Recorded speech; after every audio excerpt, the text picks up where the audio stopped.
live, and it is recording. So if you watch it back, you'll see this bit. But as for actually going live on YouTube, if you can see that, it's still on the thumbnail. It always takes a couple of seconds. For some reason. And then normally people start saying hello before you can, before it's even actually gone live on my end. Yeah. Okay. Because I look, it's like 8 o'clock, bang, straight in. Not with me. Most channels they probably are, but they all know I'm always delayed. Oh, here we go.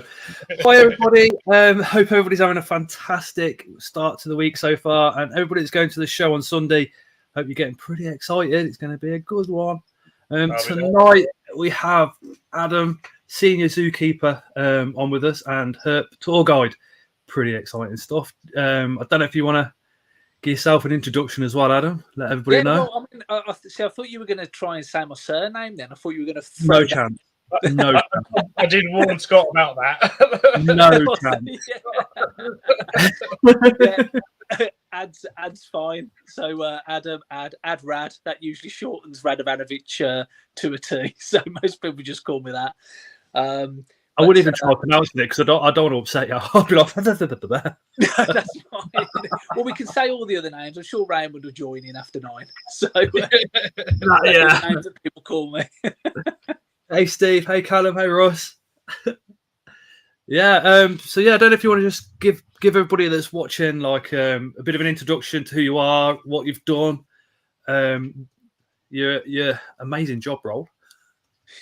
Yeah, I mean, well, sort of, I got into, started the job when I was about 18, just about 18, nearly 19. So, and I'm going to be 38 this year. So that's, I've been in the job sort of quite a long time, just worked at the one park. It used to be Birmingham Nature Centre.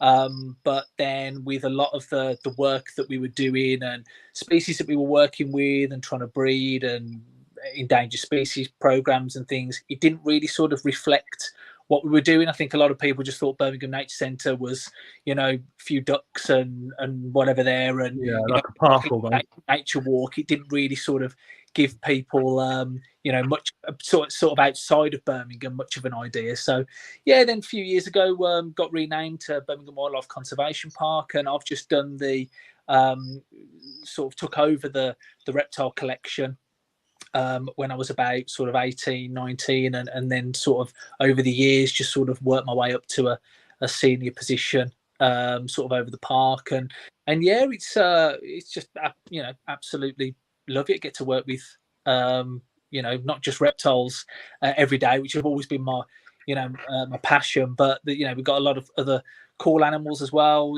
short-clawed otters and binturong and red panda, and just loads of different monkeys there as well, from the small tamarins to spider monkeys and capuchins. So it's quite a diverse collection that we've got. So I really, really enjoy it. And reptile wise, worked with all sorts of things over the years.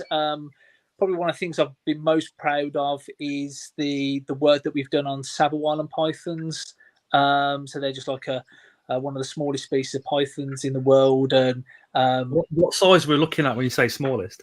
So these get to we've got some wild caught adults that are around about like probably nearly 30 years old now, and they're only probably 3.5 to 4 foot. So they're quite small. Some of the captive ones that we've had that we've bred and grown on have actually they're sort of 4 to 4.5, maybe even touching 5 foot, but they're quite a slender python. Obviously things like your Australian, your Stimsons and your Children's and your little anthill pythons. I mean, they are smaller, but Saber-Island pythons, definitely one of the smallest. So very, very cool little snakes, and there was a few that come in like in the 90s, and there was the odd private breeder that would get eggs out of them, but you probably breed them once and then not breed them again, or you get wild caught females come over that be carrying eggs anyway, and they'd just be incubated, and you get a few, and then we just sort of sort of sorted out the heating and humidity and lighting and all things like that, and full sort of husbandry regime for these animals, and just tried to breed them over the years, and we've been sort of fairly successful, and they've gone to all sorts of zoos over the years, and it's just been quite nice, because before us it was only really Bristol Zoo that bred them. So then we sort of had a go. We managed to have a success. It was and it was really good, and also we bred them a few times after that from a few different females as well. So using the same method we put to the other animals, hopefully that that method that we had worked. So that's one of the things that I've been sort of just sort of most proud of, I suppose, over the years, is working with something like that. Do you know when you breed a reptile like that, with the spider community, we've kind of got on, we go online and go to the arachno boards, and there's all different breeding reports from over the years. Have you and Phil, have you got access to something like that with the zoos? So can you go online and go, right, I've got this reptile, I can't find much about the breeding cycles. Is there like a tool that the zoos use to go and find out if another zoo has done it? Yeah, there's all sorts of papers that you can look for that are, and a lot of them are written by zookeepers as well. You've got the husbandry sheets and care sheets and guides that you can look at, and you've got which are sort of published on the Biaza website, and then now they do the specialist ones now, don't they? Feel the best practice guidelines now, and the EASA guidelines coming out now as well, and stuff. Yeah, which, they're interesting. They're like really hefty, sort of almost like a book, aren't they? About about a certain species, and they do it for there's one coming out for Komodos, which is, I think that's going to be absolutely huge, and then there's crocodile monitors which come out recently. That was really interesting, but yeah, there's European pond turtles, and there's a few for amphibians now as well. So I think the Sicilians and midwife toes, all sorts of things, and and they are like those best practice guidelines are pretty hefty documents, and they just encompass everything from all the other zoos as well. So it's all the information from on all reports from other zoos, and it's just put into one document, and it's really handy because it just enables you to sort of put that Adam, practice. So right, Raymond says the Brummy bombshell that is Adam is being modest. Has he written the definitive guide on husbandry of the Savu Island pythons? Is that true? Is that true? Well, I wouldn't say that. I did get something published a few years ago, and that I'd like to think that that at least one or two people have read it. So yeah, and that was just from the experience that I had, and when you breed something, it's really important to try and replicate that using the same method, hopefully, and then when you can do that at least 2 or 3 times, then you can try and get something published, because in your thinking that method works, and it's good if you can breed like not just one pair, but if you can breed several pairs, then that's even more definitive to the fact that okay, this is working now. So yeah, when I do stuff like that for species that haven't really been written about, and sometimes I've done it in the past for Madagascar tree boas and things like that. You just put like a quick like Google Scholar search or something like that, and you'll put like, I don't know, husbandry and reproduction of such and such, and then when you realise that actually there's nothing written, that's when I sort of go, okay, I might try and write something up of my sort of experience with them, and just try and get it out there. And as I say, if at least a couple of people have read it, then it's good, and help them. Then yeah, great. So Ellie normally joins us. He's being too kind said here. He's letting me false sense of security here, Ray. That's far too kind of him. I'm worried for what post 9 o'clock will bring. Yeah, he's waiting for 9 o'clock. That's what Raymond's yeah. So for those of you that might not join a Tuesday Night Live before, we don't swear or cover anything adult until 9 o'clock. Adam has travelled the world with her, doing herp holidays and in search of reptiles. So I think we're probably best to keep those that subject ready for 9 o'clock. I would have thought.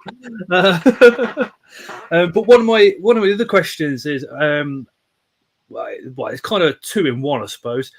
You've written papers. What is a paper for those of us that are just like, what do you mean you've written a paper? And then how many of those have you actually done?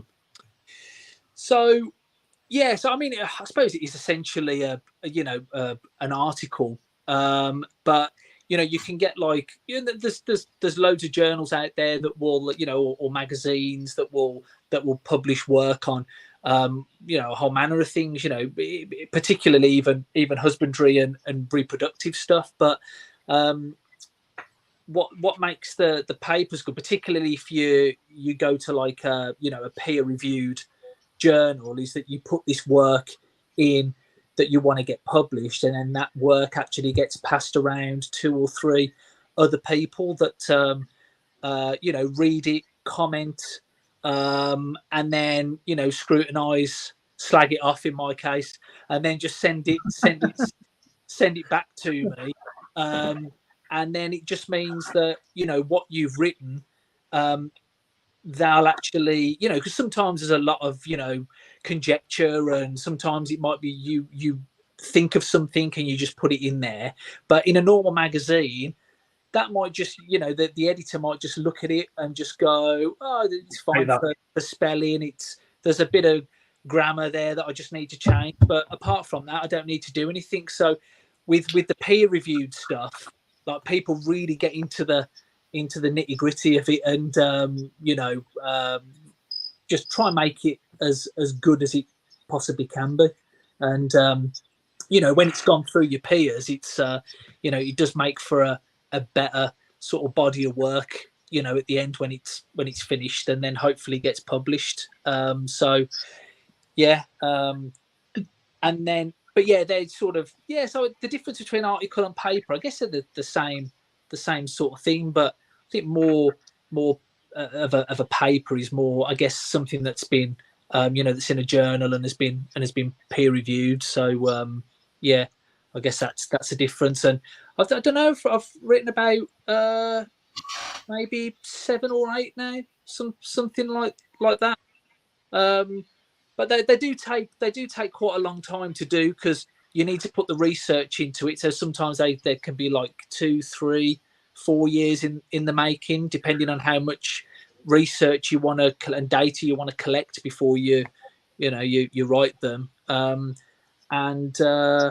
then also it's actually like me getting down to writing them. So I don't really have any time at work to do this stuff. So it's usually in my own time. So that's why it takes ages, because I have to be bothered to actually sit down and do it, and I have to be in the right frame of mind to actually put pen to paper or whatever. So Hey Ellie. Hello.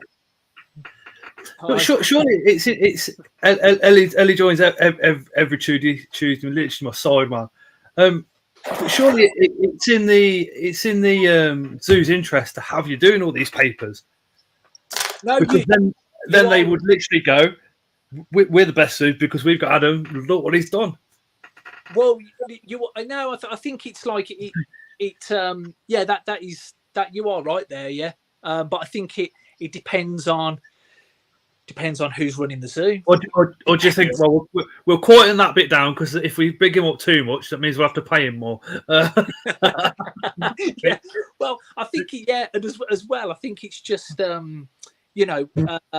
do they want you you to look after the animals, or do they want you to to do right, something? And a lot of times, zoos are understaffed, and we are sort of running around all day, just sort of looking after our animals. So sometimes you might get half an hour in the day occasionally, but I mean that is very rare. So by the time you've sat down and thought, right, I'm going to sit and write this, the radio will go, and Lima will have jumped the fence, or there'll be a member of the public hanging over the railings feeding a Mars bar to whatever. So, lost children, lost parents, all the time. Exactly. Yeah, I'm sure you've had a few of them this week, Phil. Yeah, there's all the other stuff that goes with it and stuff, but yeah, and I think it's something that you find. I mean, I haven't written papers myself, but colleagues of mine do, and they do it in their spare time. They'll book holiday to write a paper. Yeah, I mean that's hardcore. If you're going to book holiday to write a paper, that's pretty good. That thing, yeah. Small zoos often, yeah. There's not many keepers that look after a lot of animals. Yeah, exactly. There's too much husbandry and too much within the normal day job to get done to actually to do it. So, but I try and do it. Even though I don't find it easy. So I just try and get it done as best I can, and that's about it really. Yeah, just try my best with it. How many animals are you responsible for at the zoo? So number of it, we must have about. Phil's got the cricket. Blame him. Yeah, we got crickets. Yeah, yeah. Do you know what? Good question. Probably about 20 odd species of reptiles, I think we've got. So nothing major. Especially when you look at what probably Chester and London have got, but yeah, probably about 28, 29 species, and then we've got probably individually maybe like 80 animals, maybe something like that. Danielle, which is Portsmouth Tarantula, says, "Which one's your favourite, or have you even got one that's your favourite?" Yeah, I mean, it's got to be. I'd question it. It's got to be Pete, the Komodo dragon. It has to be, doesn't it? 100%. He's just one of the species that I've just always wanted to work with. Since being a kid. So, the fact that we've actually got one is just absolute dream. Love working with him.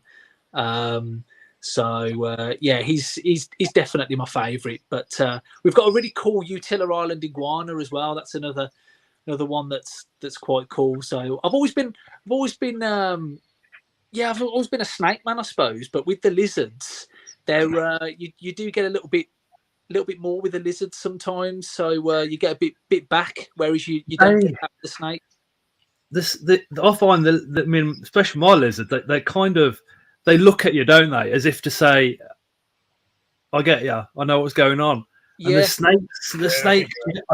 I don't find that with the snakes, but the lizards really try and connect with you, if you like, don't they? When they look at you, you kind of know that they either want to be handled or they don't, or they want food just by them looking at you. It's almost like they're like giving you that psychic connection, isn't it? It's very, very strange. Very strange. It is, and you get that with a lot of even things like beady dragons as well. So a lot of the agamids you're getting with the iguanas as well.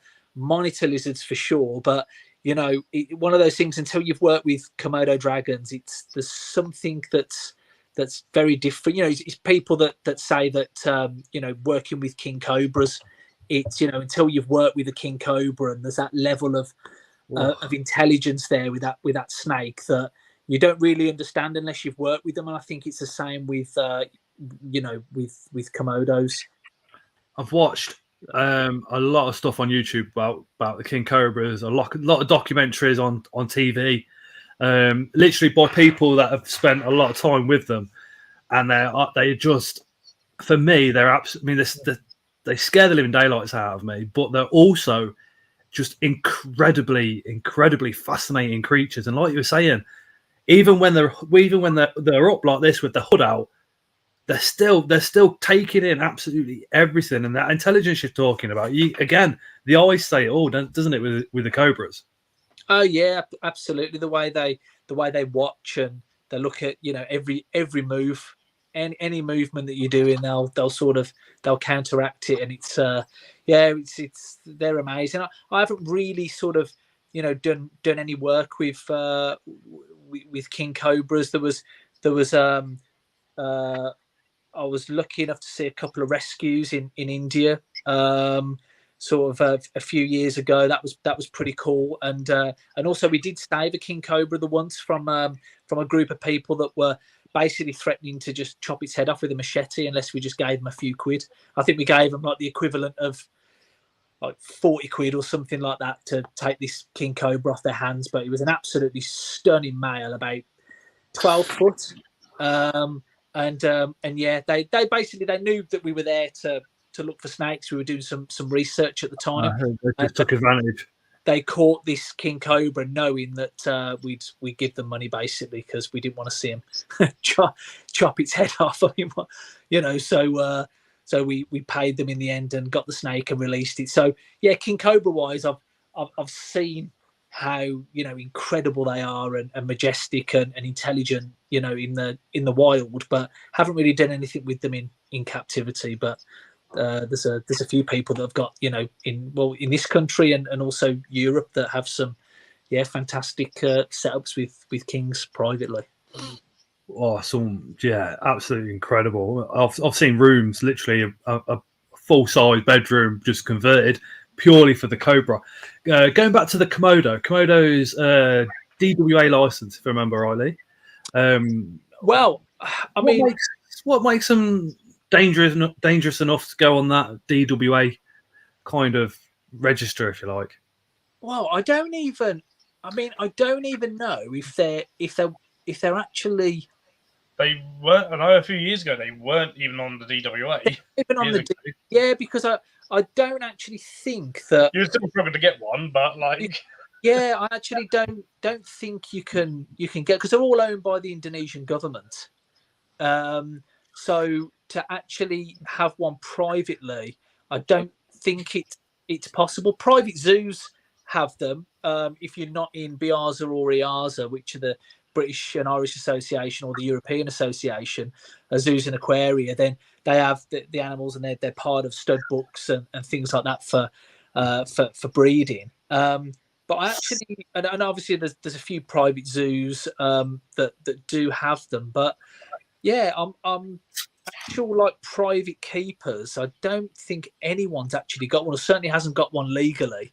So I don't even think they've put them on the DWA license. Yeah, because they don't expect someone to have a rock up with one in the West Midlands. Lucy says, "Can you get close to Pete the Komodo?" Yeah, so get pretty close to him.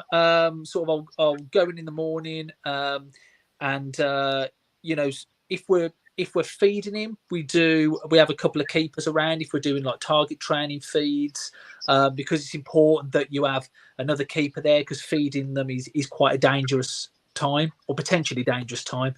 But if you're just going to head in there, do a little bit of husbandry, you know, get the slough skin out or the poo, or just clean the pool, then yeah, we'll head in there and wander in. We'll give him a little scratch on the head, and he sits there. He's pretty chilled out, and yeah, he's quite a nice, friendly dragon. But we don't take any chances. We always go in with either a broom, typical zookeeper's weapon of choice, isn't it?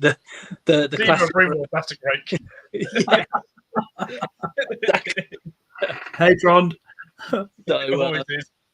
So yeah, so we go in with that, but we also have some like little like perspex shields as well that we go in with, and basically just something that you can put by you when you're walking past the lizard. You can just put like down by your leg, so that if he did sort of see something, or he was having an off day, or he saw the reflection of something and he went to bite you, he would whack the perspex shield and your leg, because the last thing anybody would want to happen is to get bitten by a Komodo dragon. It would make an absolute mess. Not just that, but you'd be absolutely ridiculed in the zoo world, I'm sure. So you wouldn't want that either.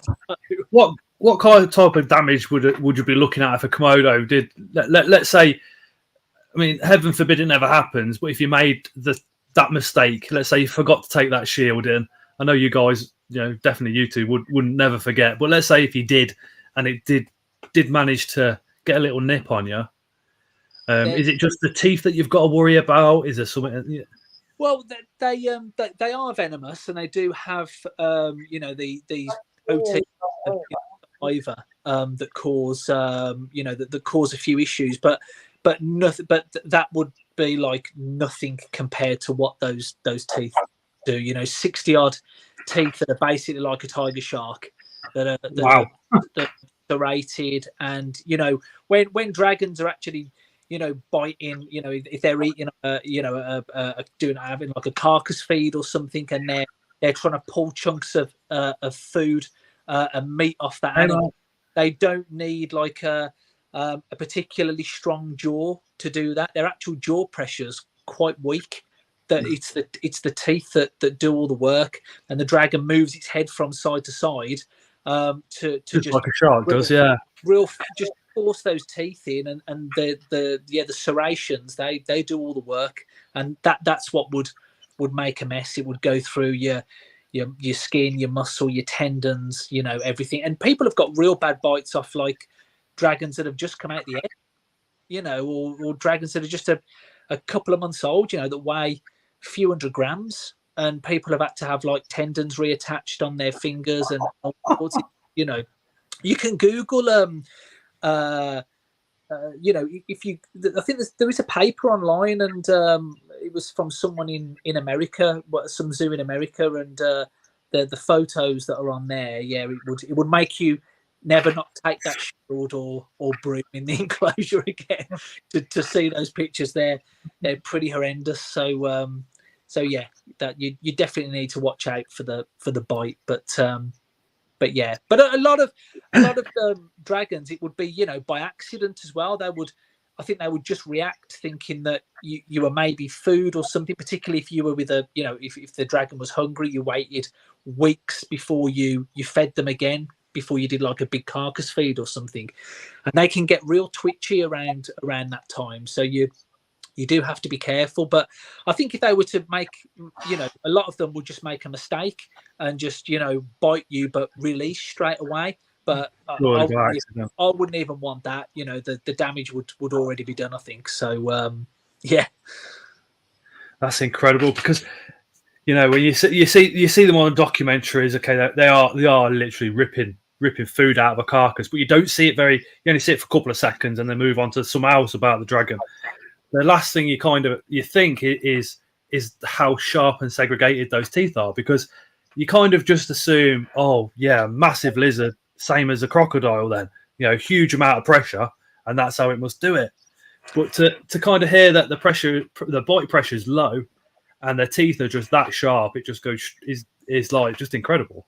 I see they don't need that pressure, So the actual the actual skull of a dragon, it's there's lots of air pockets and holes and whatever in the skull. So it's fairly delicate, really. Obviously then when you look at a crocodile skull and you see those, it's solid, that skull, and then exactly, just solid.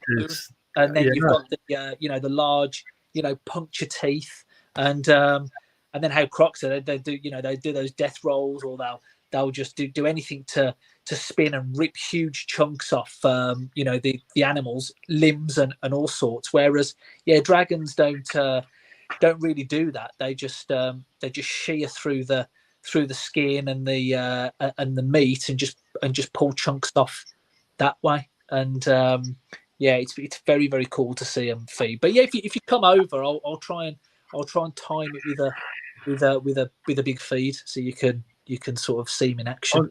Oh no, you let us know when you're doing that. We'll be there for that day. I'm sure Yeah. Phil might get a day off work. He'd be like, Komodo feeding? Yeah. Won't give me the day off. Yeah, hi boss, I'm sick. Where's your car, Phil? Where's your car? Yeah. Well, because I went to Crocs of the World today, and they get a lot of, because we find it difficult to get hold of big food for carcass feeds, just because of suppliers that we go through and whatever. So we don't really get many sort of like deers or muntjac or stuff like that around. So we don't really get the opportunity to give him a lot of big carcass feeds, even though we make up the weight of the food. We just it'd be nice to just sort of have a big animal that we can feed them. But yeah, by Crocs of the World, because it's just all country roads, they just get like so many deer. Roadkill. I mean, I think they had, that many, like literally. That's not going to waste. Two turned up today in the back of a van. It was just like crazy. And they get people that call, "Oh, I've seen a deer on that's probably just been hit on this road," and yeah, they just go out and get them, and it's really straight to the Crocs. Yeah, that's it. Yeah, for the Crocs and for the they did it today with their Komodo, and they cut these big chunks off, and he was just sort of trying to rip the rip through the food and whatever. So that was really good. So we're doing that earlier. Good to see. Lucy says that they're going to Crocs of the World for their honeymoon. She actually mentioned a bit earlier on about the tails of the Komodos as well can carry a bit of a whip. They can actually when we have. I mean, monitors can in general. Yeah.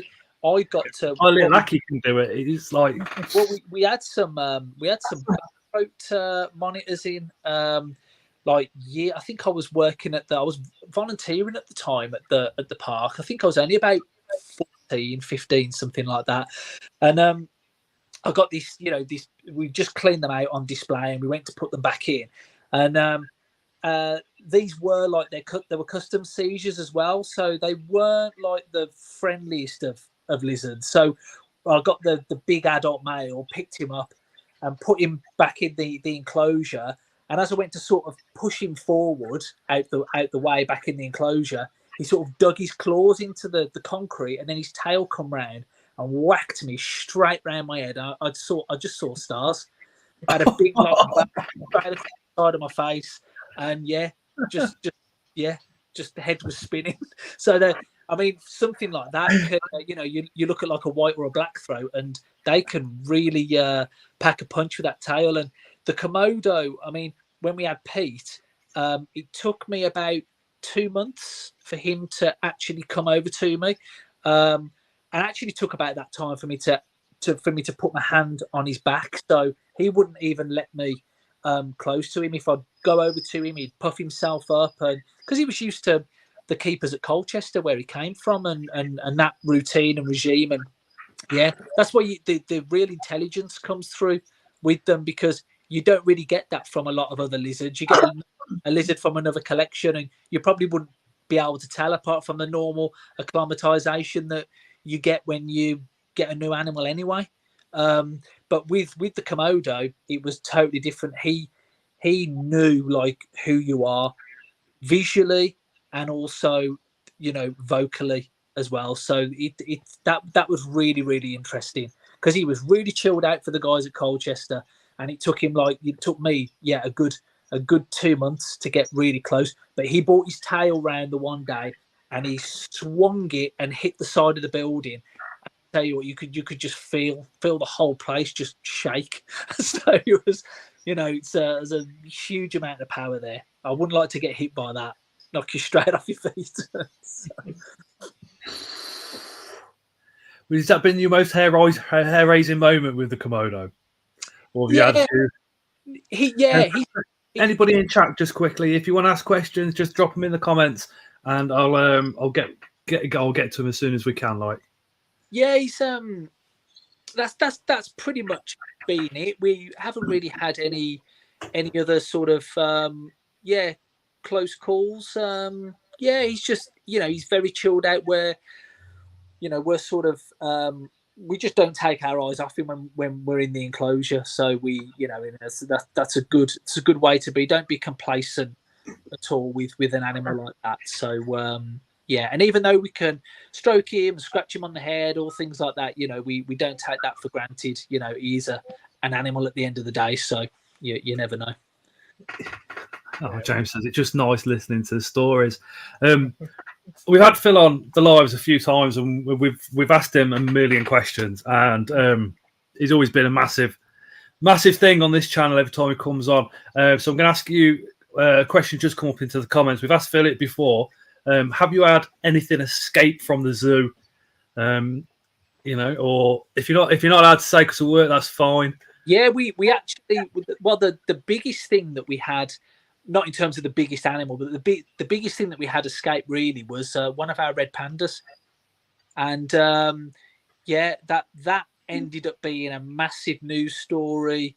BBC, ITV, Sky, we had everybody down, and this animal was gone for about 5 days, and you know, it was being seen in people's gardens. It was going from tree to tree, and by the time, you know, we get a call, and I think we've just seen, you know, something that looks like a fox in a tree, and we're like, that's not a fox. So we're playing over there in the car down the road with the net, and we were trying to catch it, but we get there and typical, it had gone.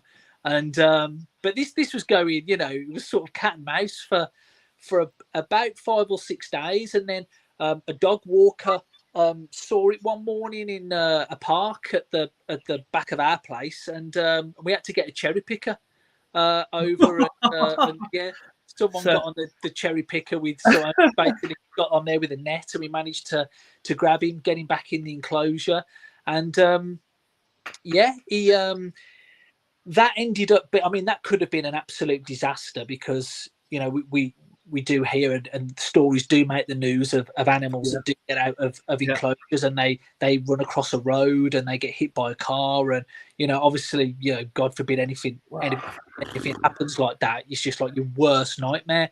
But the fact that he'd gone on the fact that he'd gone on the run and come back, and he was in one piece, in the end actually made not only a really good story, but it just really lifted the profile of the park, and we ended up having our best summer because of it. And yeah, so, and people still talk the famous escapee.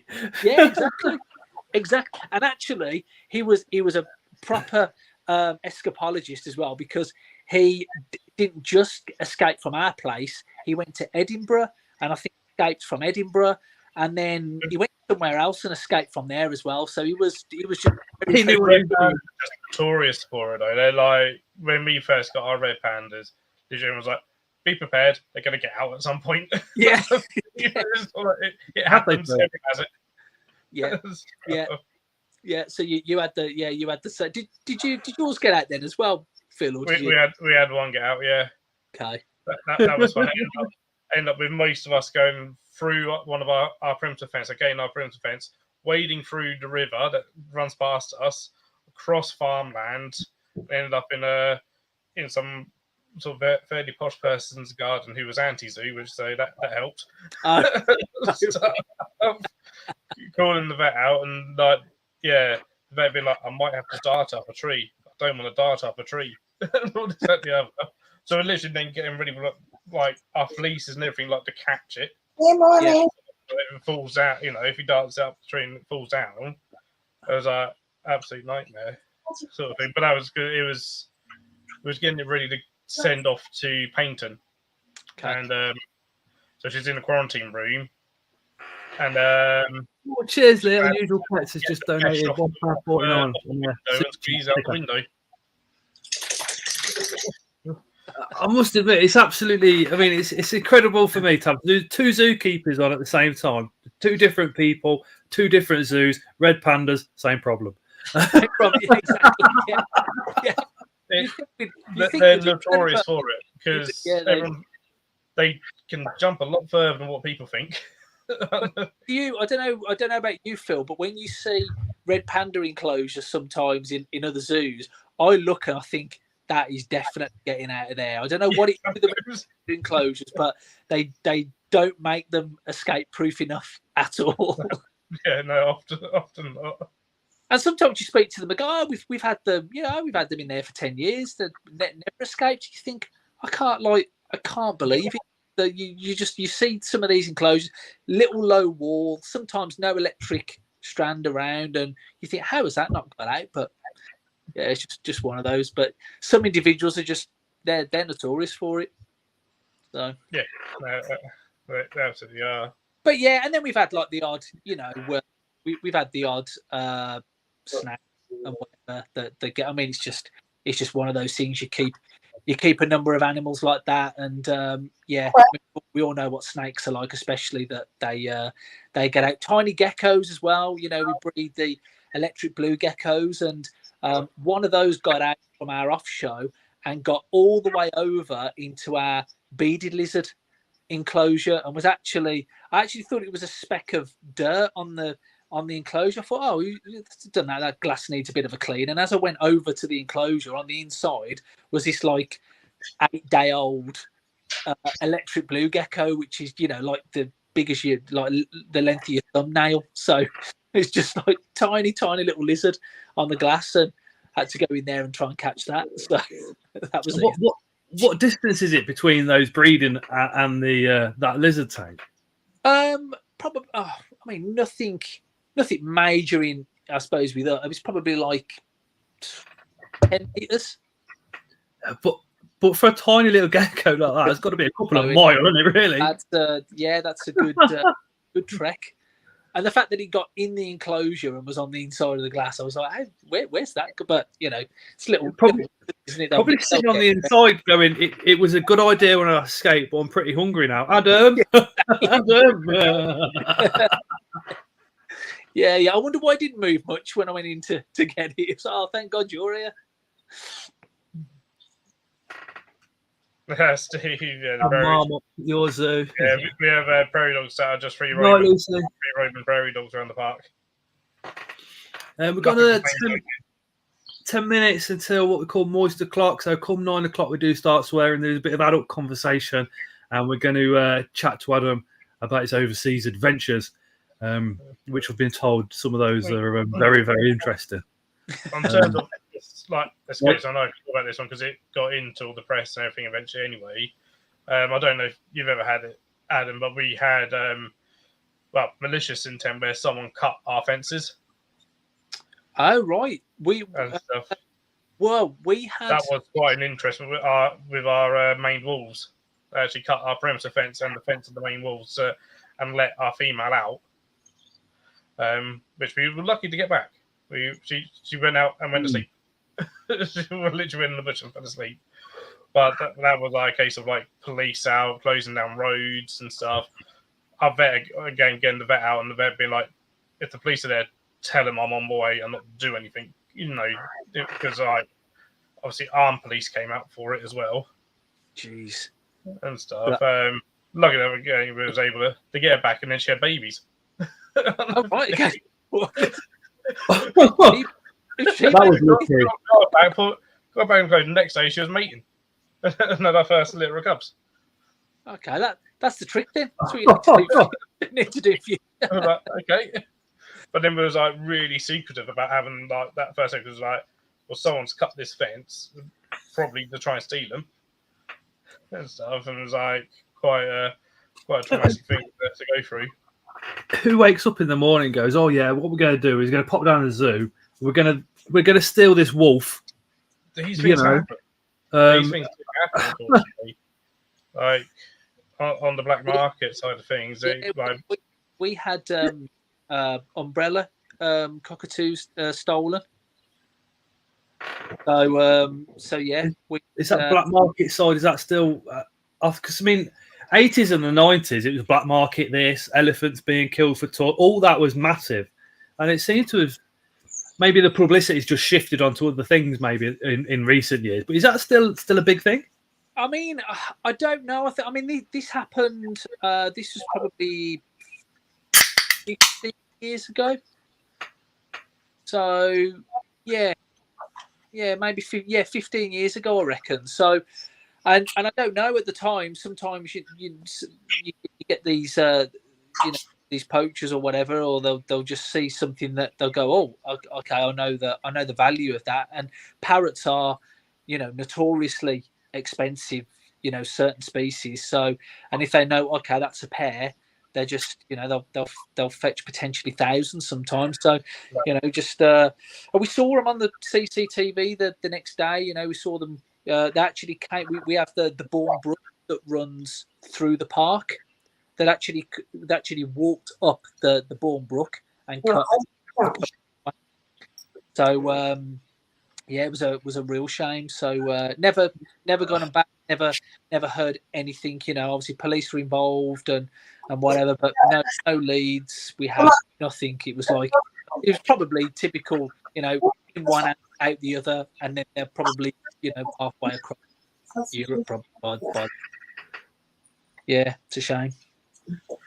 Raymond said there was a rhino killed a few years ago back in a French zoo by poachers with a horn. Yeah, that was terrible. That was. Oh, yeah, I remember seeing that. Yeah, he also at one point was it Port Lim had they had a rhinos under armed guard at one point because there was potential plots by poachers to go and poach their rhinos. The fact that not only you have to cut the horns off the rhinos in the wild, but the fact that you have to do that in captivity as well is shocking.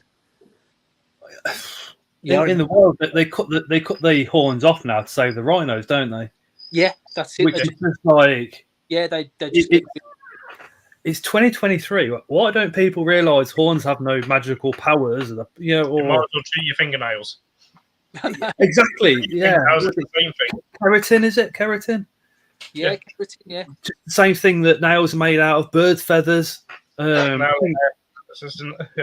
Skeletons. Yeah, that's all the horn looks like, doesn't it? Under a microscope, it just looks like strands of hair. That's what it looks like. It's shocking that it still goes on. Danielle says, how often do you guys get phone calls to rehouse animals, and are you allowed to rehome them in your zoo? So because zoos are biosecure, sometimes if someone were to come to the park and go, right, we've got a bearded dragon, we don't want to keep him anymore, can you have him? Zoos as well have collection plans, so you have a certain number of species and individuals that you ideally want to keep. So we only have a certain amount of room to keep those animals. Yeah. And then also then we have strict quarantine procedures as well. So up 6 months and even more with with some reptiles, or depending on what you've bought in. So for that animal to come in, we'll take it, to go into quarantine, and obviously things like a bearded dragon, not something that would be of any value to the zoo, and we do have to look at it like that because we are a zoo and we're not a rescue centre. That being said, if somebody did come to the park with a pair of Boland's pythons and went, we always make it simple. Oh, dear, go on then. You're twisting my arm, So there's certain species you go, okay then, but it's exactly. I mean, I don't know. I've found, well, at least so far this year, I expected there to be more because, especially reptile stuff, always just gets sent straight to me to deal with anyway, and I haven't had anywhere near as many as I normally do. Yeah, which is quite interesting. Yeah, so, yeah. Do you actually get phone calls saying that there's a snake in my garden? Or I've had that, but I haven't. Last time was ages ago, and I fully, and they asked, my director asked me please do go out. I was like, okay. I fully expected it to be a grass snake, and it wasn't. It was a corn snake.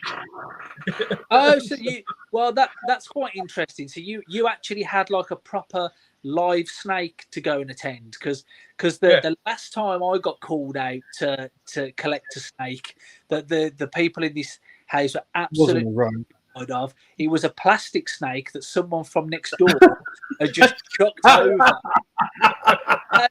And I wasn't like I was not in a good mood anyway because I got a load of stuff to do that day, and they were like, no, they think it's a coral snake, and I was like, well, it's obviously coral. So it's obviously a coral snake. It's it's probably like a milk snake of some sort, and I was just like, right, I'll go and check it out. And I raced over there. And, I just stood there. And this bloke, he was like, yeah, we've seen it over there. It hasn't moved. Like, it's been there for, like, all morning. And it hasn't moved at all. And I was looking over. And, like, my eyesight's not the best, but I was still like, that looks plastic to me. And I thought he's like, I just thought, what's going on here? I don't know, is it you've been framed or something? Or I was like, am I looking around for cameras? I was looking around for like Jeremy Beadle or something, and I was like, no, this is ridiculous. So in the end, I walked over to it and just picked it up by the tail, and I was like, it's plastic. They were like, at least it move. At least it went in inland Taipan or something, you know what I mean? I should have picked it up and chucked threw it at them, but I just sort of like picked it up, give it to him, and just walked out. I was just so annoyed. So, well, at least you get live snap. And it was they'd found it in the house, and it was like in their boiler cupboard, and it was a little corn snake. I was like, okay, I wasn't expecting to find a corn snake, and they're like, where could it come from? I was like, one of your neighbours probably obviously keeps this, and it's there, but no one ever came forward. So it went to my parents, and no one came forward, sort of thing. And so I think my parents still have it. And that was quite a few years ago. Oh right. I've heard of snakes being lost in houses, and literally a couple of months later they've turned up. So it's quite possibly been lost, and somebody's moved out and just put it down as it's escaped and died somewhere, and it's maybe worked its way through the building somehow. Yeah, we actually had one. We had a Durango mountain king snake at work that was like, I think I was volunteering at the time, and it got out when I was volunteering, and when I actually took over as the keeper, it turned up about 16 months later, and it had been eating things. So I don't know, probably invertebrates. Don't know, they eat all sorts of invertebrates, so probably eating all sorts, and all the geckos that were probably in the roof and all sorts. So yeah, keeping itself well fed anyway. So it's 9 o'clock, and as I kind of pre-warn all the guests, come 9 o'clock, some interesting things happen in the comments. So Craig says, Scott's a ginger wanker. He's been a channel member for 3 months. Thank you very much, Craig. And Trond, of all people, has says Scott's a wanker and put 200 knock onto the chat as well. God, you know who your friends are. Pay to insult you. Go on, what's Raymond said? Sorry? What's Raymond said? Because he's nothing. He's obsessed. Nothing. Steve W has been now been a channel member for 8 months as well. The comments are lighting up with Scott's a wanker and the word moist, because it is 9 o'clock. We do now swear. And moist. Leah's done the ghost emoji followed by 2 bees. So for us, like, that means boo bees. I'm using that one. I like that. Seeing as we've gone past that 9 o'clock watershed, we can have a look at your expeditions that you've done across the world into some interesting countries, and what you've seen over there. And we can also talk about Adam, the guitar hero, rock god, guitar god, is what Raymond called you. Raymond says, Adam, if you weren't engaged to the lovely Kinga, who would be your guilty pleasure and why? He's just fishing, isn't he?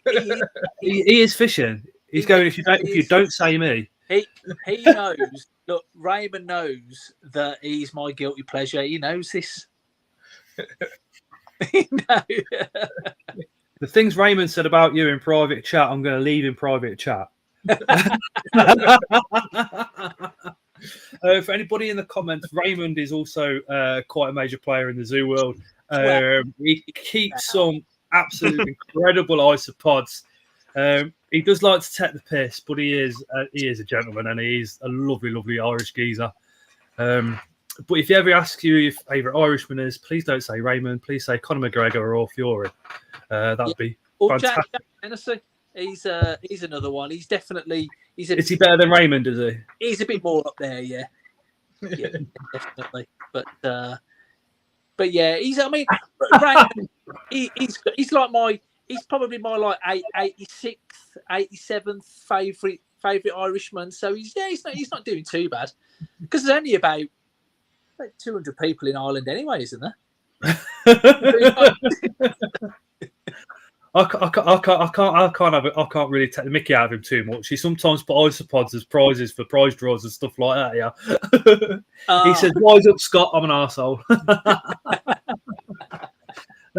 Danielle, which is Portsmouth Tarantula, says, "My dad had a king snake when I was about 8. We had a party for my 8th birthday. Had around 20 kids there plus parents. Somebody opened the tank. About 30 minutes into my party, everybody left." Do you keep anything at home, Adam, or is it literally just all at work? And I suppose work's more. It's a love instead of work, isn't it? Just work at the moment. So I've kept some. I've had some like giant geckos, some of the leeches, giant geckos, but apps just failed miserably to get those to breed.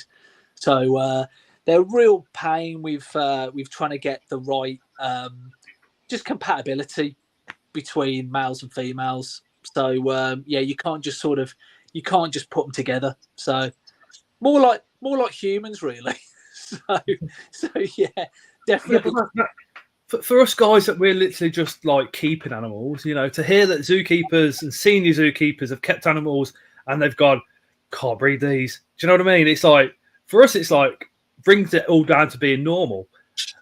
As well as loads failed with just the certain things. You just you do have your nemesis, and for me it was definitely those, and caiman lizards as well. I got really close with caiman lizards, but they are just something they've never been bred in this country.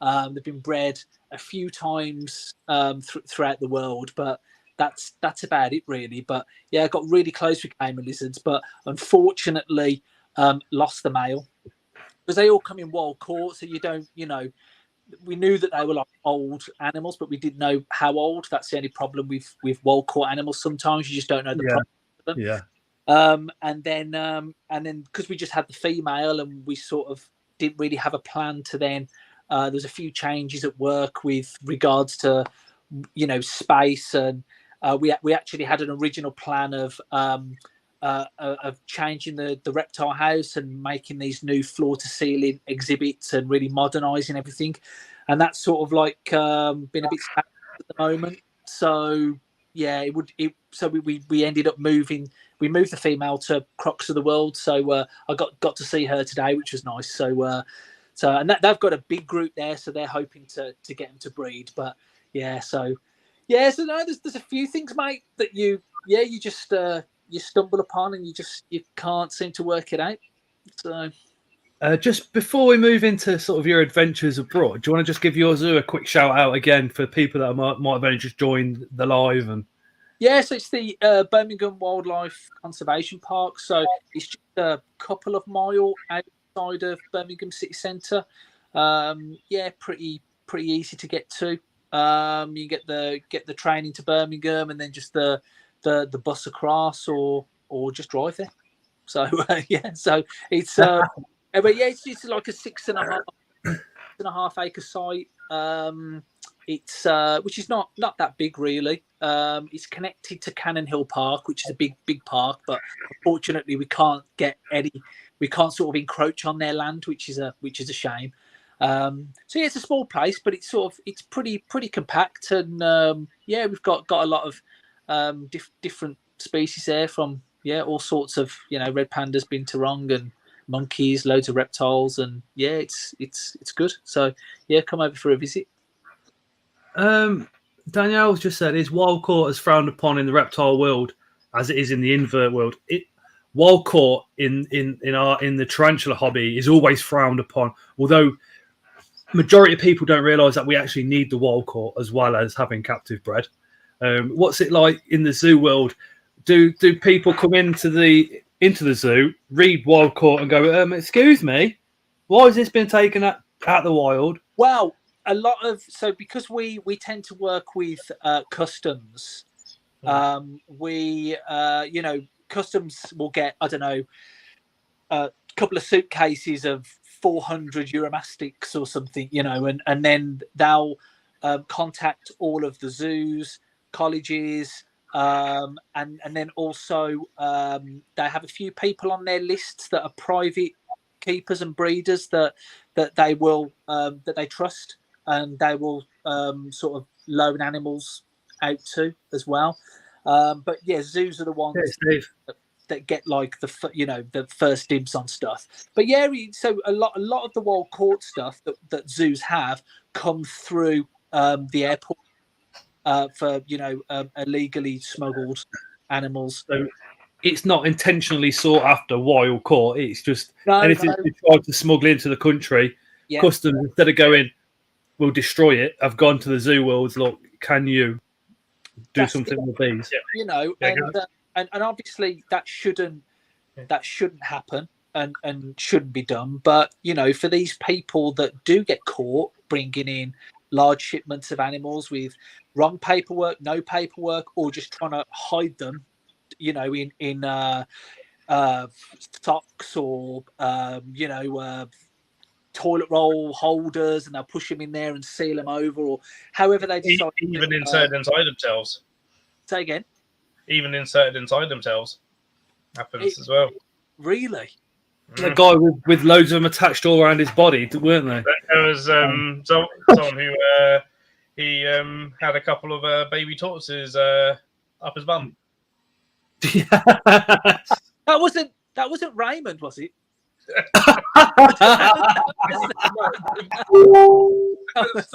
But yeah, no, I was been to customs officer years ago, and said that pretty much everyone they'll X-ray, and so the amount of animals I find inside people is extraordinary. Yeah. Emma says, what's the most unusual animal that's come to you guys from customs? So the one, so we had one that was going to potentially be like incredibly exciting, which these San Salvador iguanas, which I don't. There might have been one zoo in America that had them, and that was basically it. And I think like 12 or 13 animals got confiscated, but they were literally like they're down to about, I don't know, a couple of hundred, if that, in the wild. And these animals ended up, as they should have, been repatriated back to their country of origin. Oh, brilliant. So brilliant. that does happen on occasion, particularly when all sides are involved, to get those animals back over, because they were incredibly important animals, critically endangered. But there was a brief window where we were actually going to get to hold those animals for a while, so that would have been incredibly exciting to work with those. But yeah, we've been Euromastics over the years. We've had emerald. Hey, Uncle Dave. We've had emerald tree boas. That was pretty cool. They actually weren't wild caught though. They were actually brought over, but the paperwork was wrong. So customs just ended up seizing the animals, and we had them. Timor monitors. That was pretty cool. Black-throated monitors back in the day. And then a few years ago, they actually had about 160 of the electric blue geckos, which are critically endangered. And they had about 160 animals illegally bought over. And obviously, that is really bad. But but zoos sort of ended up taking those animals and making a breeding program out of them. So and it's actually increased the line in zoos, like incredibly, because before we didn't have that many and now we do. So we've tried to take that negative of taking, tried to make it a bit of a positive. So if we can get those animals established, get them in a breeding program, then at least we've done something good from that bad situation. So maneuvering on. Well, I'll just add on the other side of what I'll call that. Other places like Durrell do a lot of is actually saving species, like where it's like last resort to go out and take them from the wild to literally safeguard that species because they're literally about to go extinct. Yes, like Durrell do that a lot. So. Yeah, with a lot of the inks and things and all sorts. Yeah, they'll take them and do that. So no, it's amazing that they're doing some amazing work like that, and then trying to get them back out into the wild as well. It's incredible. But what about you, Phil? Have you had much dealings with customs? Yeah, probably the biggest one we don't have anymore. When we had grey wolves, they were custom seizure grey wolves that were attempted to be brought in as German shepherds, and clearly not German shepherds. So when I first started here as a volunteer, but yeah, we've got quite a lot. My female rhino iguana, she's a seized animal, and she is probably the most fantastic rhino iguana you ever likely to see. But then I'm biased. I love and stuff. Cuvius Dwarf came and they were seized because they were unlicensed. So yeah, I've had a fair few over the years. And then the ones that come over very accidentally. So I had a Mesobuphus scorpion once that someone accidentally brought over in their luggage. Found it wandering around their bedroom 2 weeks after coming back from Cyprus, and they were like tubbed up, took it to their school that they worked at, and I went over it and I was like, yeah, I'm not entirely sure on exact species, but this has got some very thin pedipalps. This could be dangerous, and yeah, it was a DWA scorpion. Jeez. That's a good thing with Brexit, though, isn't it? That's about the only good thing with Brexit is individuals can't import like we could before inverts from Germany. But it was just literally a rogue one that had got into their luggage. They didn't know it was there. Because what was happening before we finished was while you could still order from Germany, people could order anything and any invert that's like on DWA. But besides that, if you ordered, let's say, a couple of spiders, a couple of tarantulas, maybe a couple of true spiders, they would chuck a DWA spider or a DWA scorpion in there as a free gift. So you get that and you'd be like, oh, for God's sake, down to the reptile shop. Can you have that, please? Thank you very much. Bye. Yeah.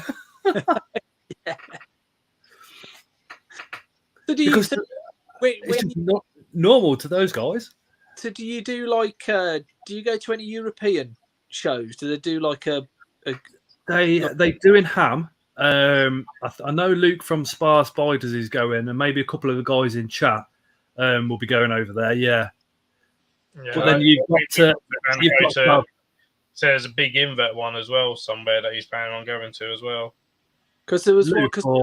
Because my missus, she's from Poland, and we go over sort of a fair bit, and I was in Warsaw and just driving past, and there was just huge amounts of people just queued outside of this building, and you could see that it was some sort of invertebrate show that was in Poland. So I don't know whether you know anything about those sorts of shows or I didn't really realise that there was such a huge sort of community over there that seemed to be really into massive. Invert. The biggest supplier of tarantulas in the UK is Creatures from the North, which is they're in Northern Ireland. He's got at any one time over 80,000 individual specimens, and he's Polish. We've got, I think it's Spiders, pl.eu. And then there was another Polish company that if you bought spiders off them, they would bring them over on a minibus, and they would literally drive all around the UK, dropping the orders off, and then drive back. Since Brexit, it's kind of put a stop on all that. So it has stopped. Massively, massively. Okay. Yeah, because that's the thing. I don't keep privately with invertebrates, and also with work. We used to have an invertebrate house, but that's recently sort of been changed to something else. So we don't even have inverts at work anymore. So yes, I'm out of all of that now, really. So that's why it was interesting to know what's get the inverts in, get them back again for the schools. Yeah, and you know what? People don't want to look at a spider or a scorpion, or we get a load of people, particularly kids. Parents come over to us. Where's the spiders? Where's the scorpions? You don't need like a. It would be nice to have like a wide range of different species there, but there are those iconic ones that that people just pick at the time. So spiders, millipedes, centipedes, scorpions. Those are the stick insects, of course. Roaches. They're the they're the ones that. And long just on 12 hours. So, or you get asked by the kids tomorrow. It'd be good to have one back. That's 24 hours. 9 o'clock tomorrow morning. So, going to your what have you done over the years overseas? I take it I know you've been on holiday overseas by yourself. Then obviously you've gone over looking for certain reptiles in the wild, and then you've taken people on a herpetology holiday. Even I'll get my words right out in a minute. Yeah, we so when I was about 21, I just really wanted to sort of get out into the wild, and there was actually there's a friend of mine at the time. He had come back from working with what's his name, Jesus. With the green, excellent dry skin.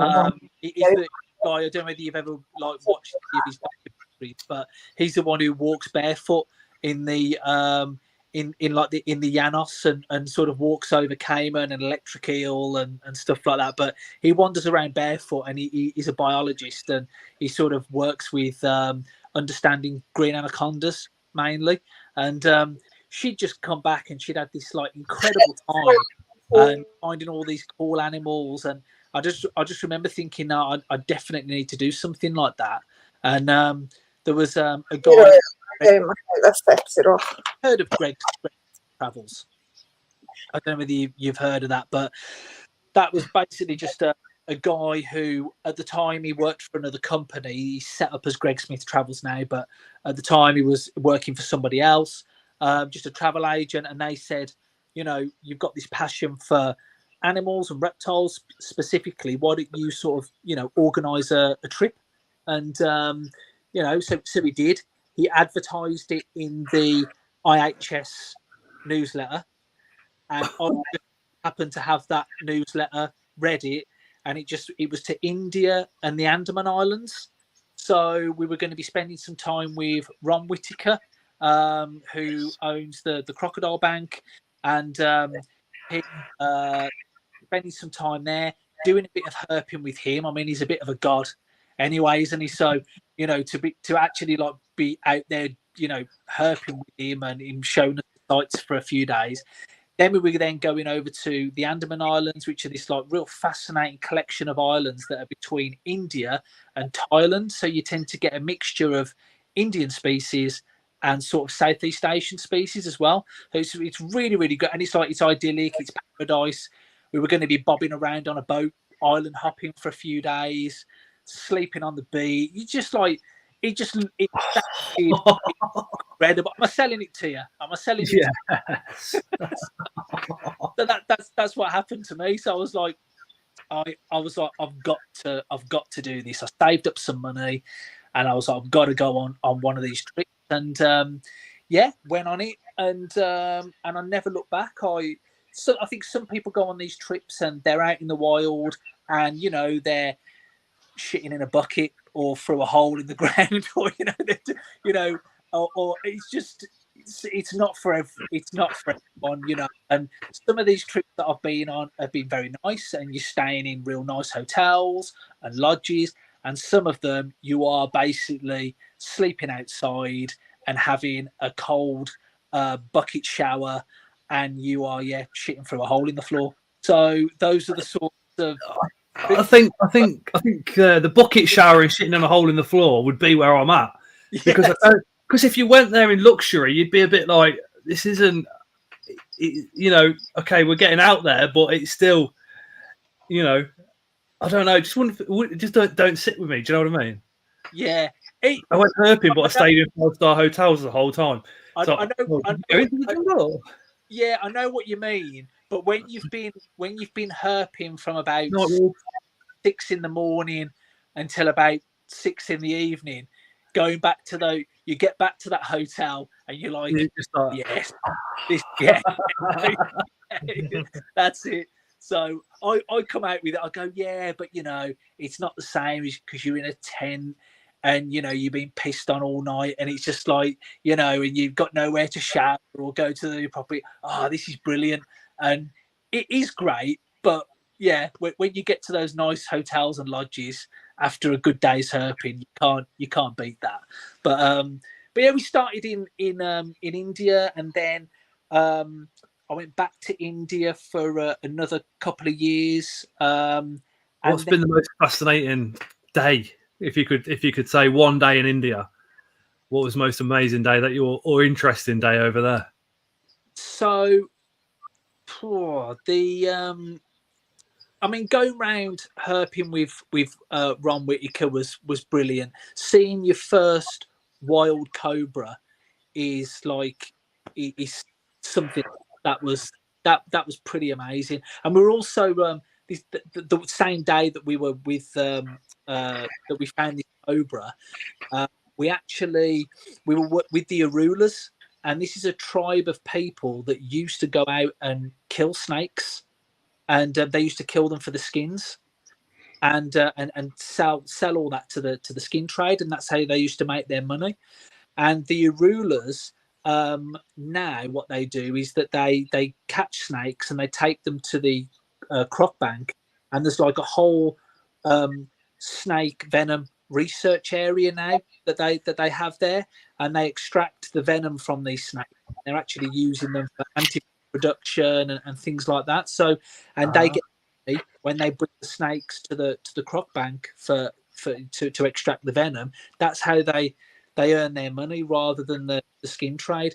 But they're fantastic trackers. So you'll be out with them and they'll see a hole in the ground. And I know what I know what Raymond's thinking. We don't put that there, Raymond, but there's a hole in the ground, and there's basically a little bit of. You could just see like some movement around the air, but they'd be pointing it out to you, and there might be like 3 grains of dirt that have been moved to the left. Would you be going, I can't see nothing, and then they're literally like.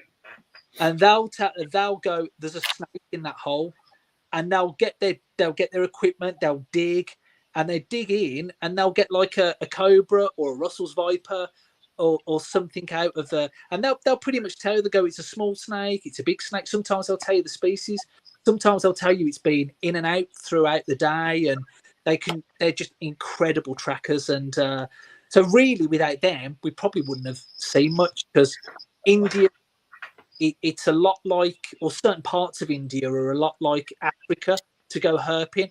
You know, you can be out there all day trekking and pretty much finding nothing, or just the odd sort of snake and lizard, you know, somewhere. But then you start going to the, you know, more into Southeast Asia or Central America, which has been fantastic for me, because everything is just, there's huge numbers of everything. You know, the density of reptiles and amphibians is huge. You know, well, invertebrates as well. It's totally different to you know, parts of India.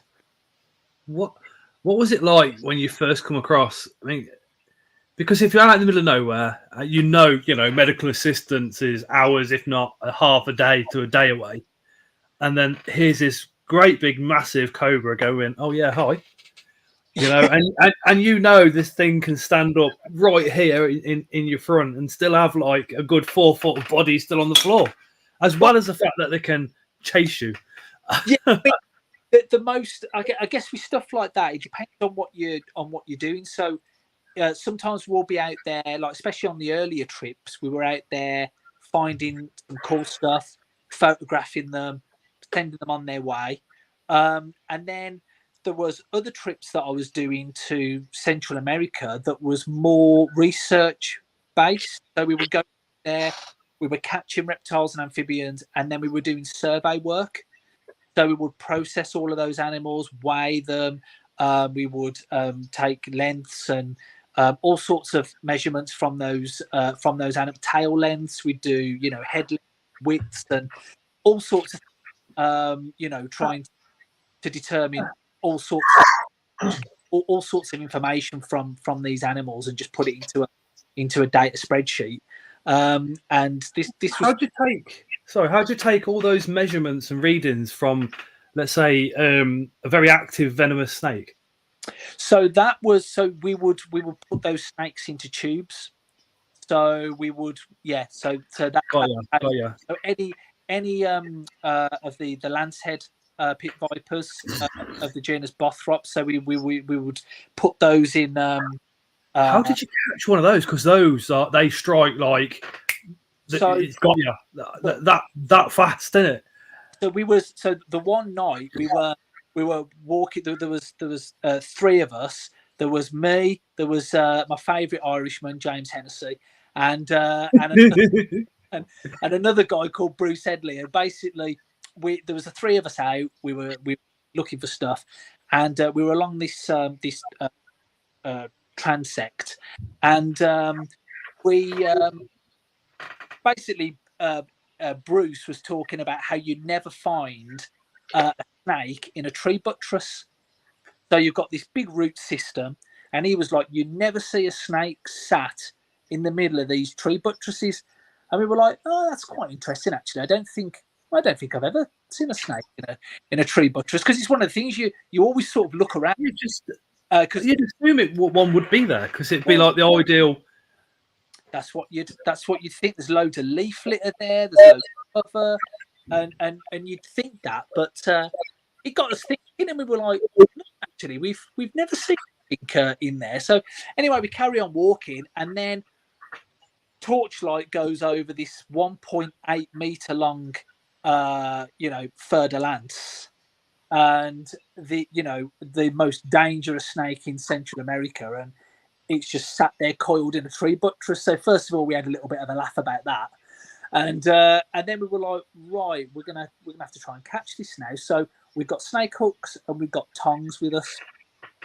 And, the thing about wild snakes is that they react totally different to snakes in captivity, because they just, for the most part, have never seen a human. So we decided to get the snake grab stick and actually grab the snake and then transfer it into one of the large bags, cloth bags. Yes, we could tie it up. But Bruce was like, I really want to try and catch this snake, but I want to catch it like on the hook. So I want to get it on the hook and then I want to tail it. Oh, fuck that. Yeah, we were like, probably best if we just, because there was a guy who was over there who we were doing the research with, and he'd had quite a lot of experience with Bothrops because he was encountering them quite often. And, I'm always of the opinion that if somebody, knows more and has had more experience with something, listen to them, But this guy, he was like, no, I want to catch it on the hook. He touched this snake with this hook and it shot off straight between my legs, and I was like straight away thinking, shit. yeah, because you do not want. I mean, the good thing is I was dead still, so I didn't even react. It was that quick, straight through my legs. And then as I turned around, I then went after the snake to try and catch it, but because it was pitch black, I went to grab one of the trees, and it ended up being one of those bamboos with the like 8-inch barbs. That so it ended up being an absolute disaster. So then I grabbed that handful of barbs, and but we caught the snake in the end. I managed to grab it with a grab stick, and one of the other guys had a bag, and we managed to bag it and tie it up, and then but the next day my hand actually looked like I got bitten by a venomous snake, so I had to have all the barbs pulled out, and it was a bit of a nightmare, but was it worth it? Definitely worth it. That was a great capture, and then many beers were had that night, I think, just to try and kill the pain. But yeah, with that sort of stuff, you have to be really careful, because if you're catching snakes, Raymond says it's the biggest prick Adam's ever had in his hand.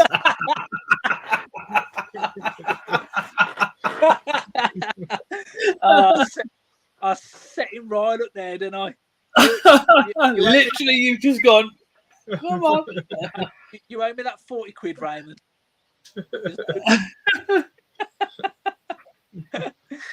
Oh dear. Oh, he's got me there. That was good. So, but that was always going to come with Raymond, though, wasn't it? That was always. Yeah, I should have thought. I've got to preempt this stuff.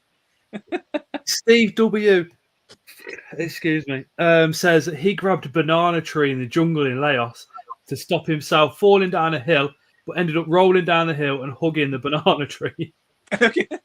Yeah, you don't want to grab banana trees because they're really, really soft.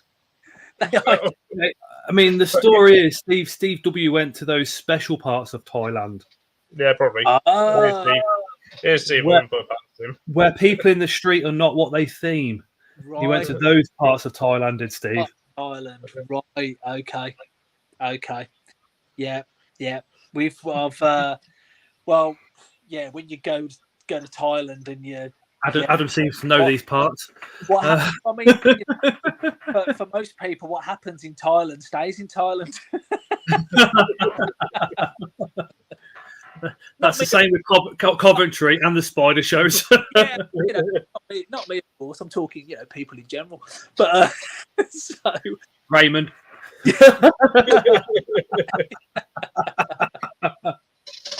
No, I think the thing with Raymond is he'd see something down there and he'd think, well, I'm halfway here now. I might as well just carry on.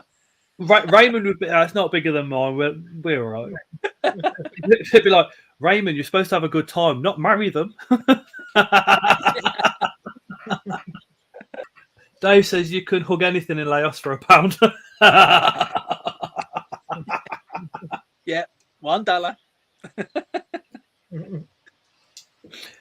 I know a couple of lads are off on herping holiday at the moment. I know Lee from the Spider Shop, Martin Lee's, they've gone off. I think they're in Cambodia. I could be completely wrong there. But there's some stunning pictures of spiders, geckos, frogs, lizards, snakes, all sorts coming back. Yeah, all sorts from. I mean, is it something that you'd be interested in doing, or have you been out sort of afar, sort of catching or looking at all animals, or a UK stone flipper, definitely. I've got young kids at the moment, so if I did something like that, I'd probably be looking at another 5 to 10 years. Yeah. Once they've grown up. But yeah, it's definitely something I want to do in the future. The only issue that I've ever had with the herp holidays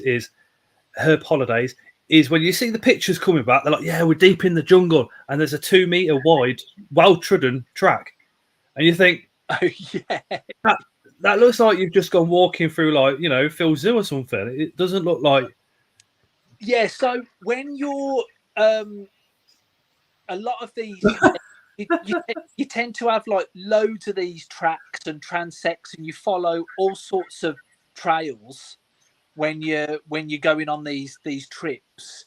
That's where the majority of the what's happened? Sorry, Trons just says, Adam, imagine that snake looks up and goes, free sausage.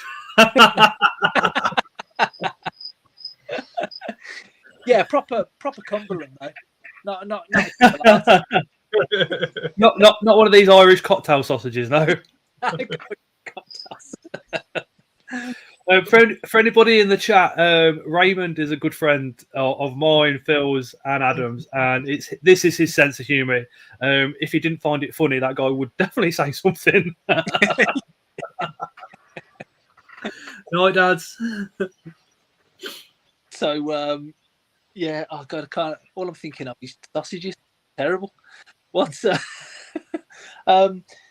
but yeah, so when you're going on these trips and you're going to these places, even in like the national parks or whatever, you're walking through, you're walking on these trails. You don't walk like directly through the thick vegetation, because if you walk through there, the chances are you're just not going to find anything. For some, a lot of the animals hang out on the edges of the trails, because that's where there's a lot of movement for. It could be mammals, birds are moving through, and just a lot of reptiles and amphibians in general just move around, through those areas. So that's why you do tend to find a lot on just to the sides of paths.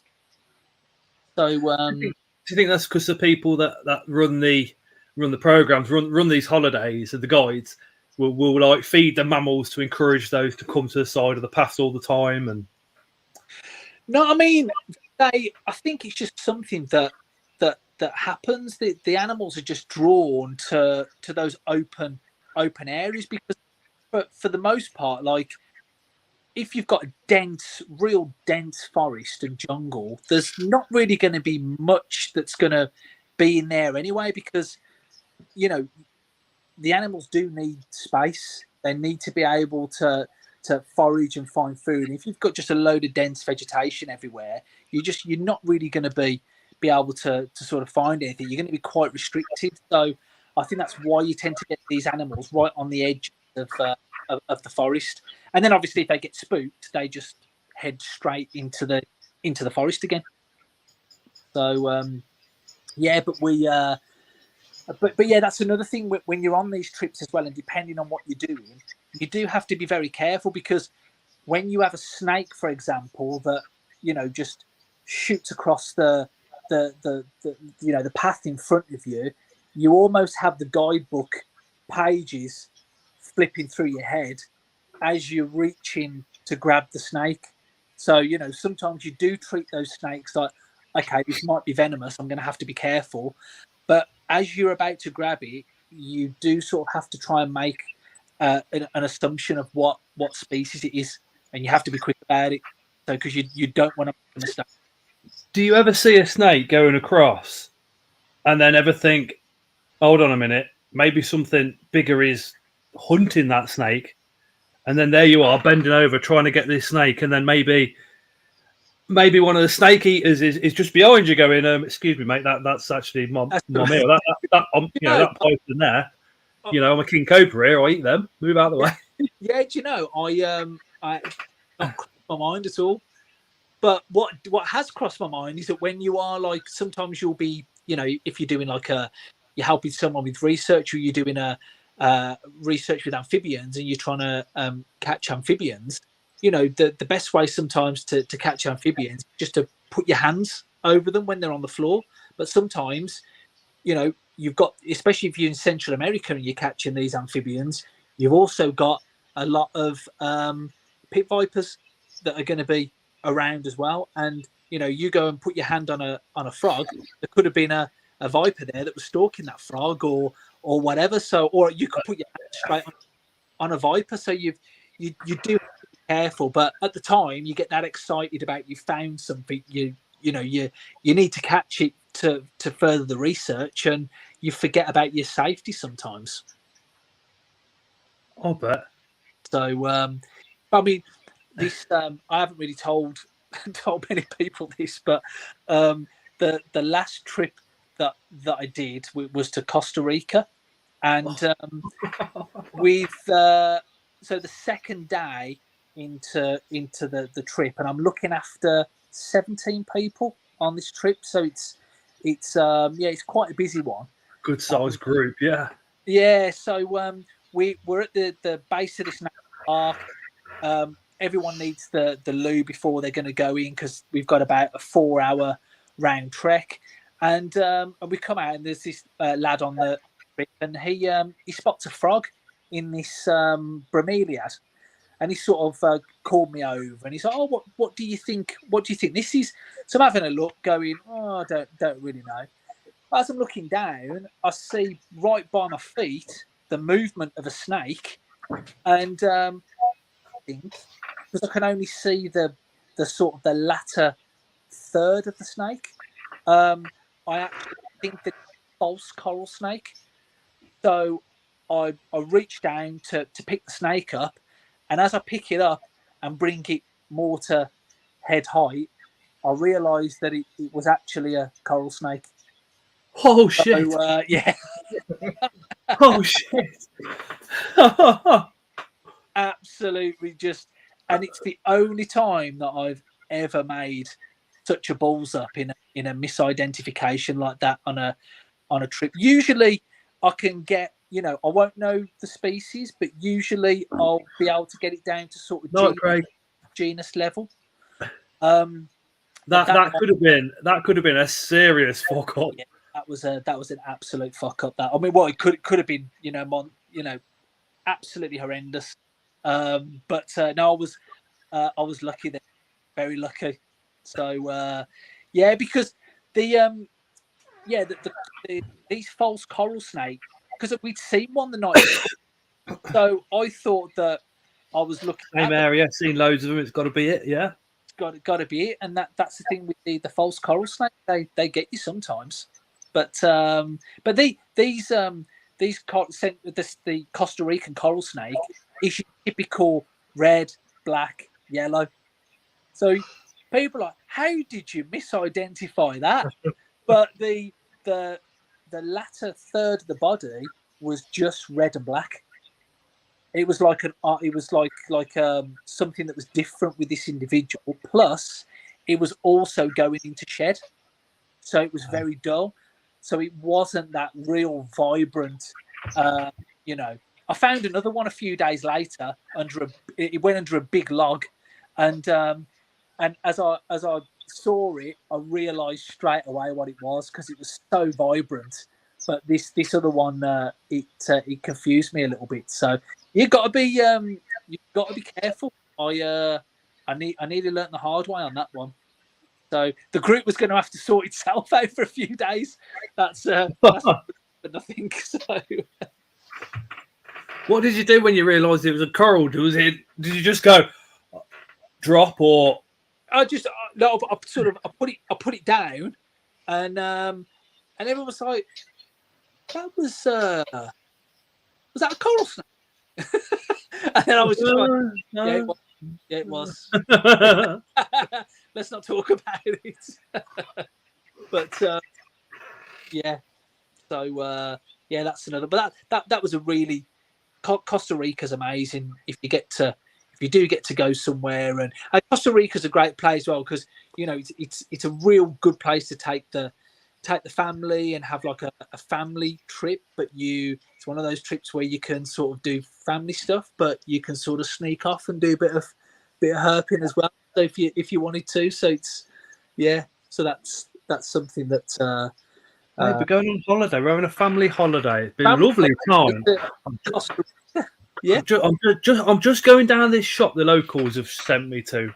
8 hours later, you come back with all these photographs. The great thing over there as well about with all the with a lot of the hotels that you stay at is that they have all these trails that back onto the to the hotel, so you can just wander off on trails and find some real cool stuff.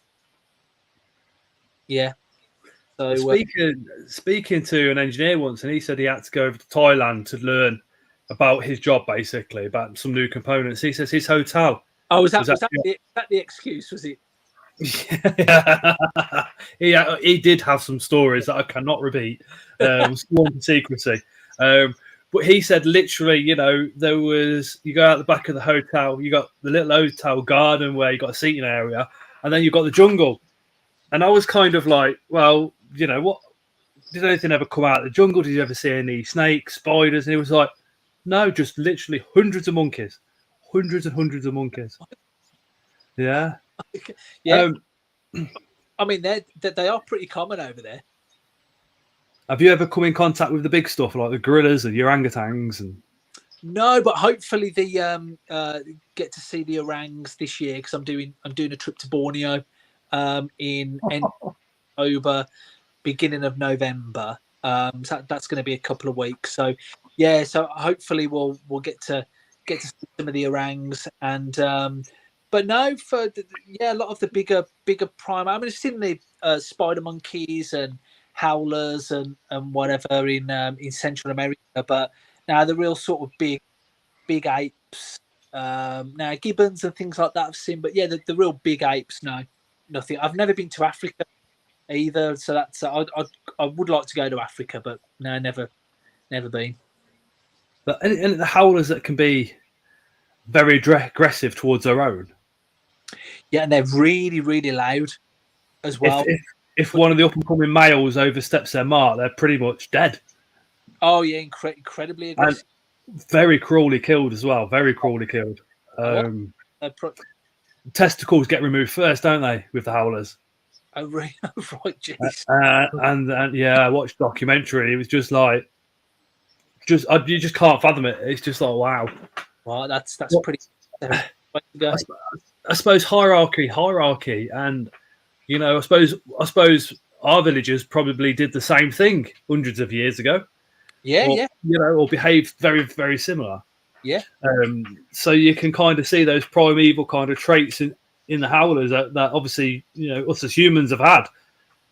Well, even to the current day, really, is in some places. Oh yeah. I mean, you can see that anywhere. I mean, you go to the back streets of Birmingham and you can see that. So, but yeah, it's. I spent 4 or 5 weeks in Alum Rock. Oh right, right. Okay. This is going back a fair. I had a bit of a dark past, so going back a good 9-10 years ago. Okay. That was. Okay, I understand where you're coming from there. Very, very, very scary nights. Some nights. Yeah.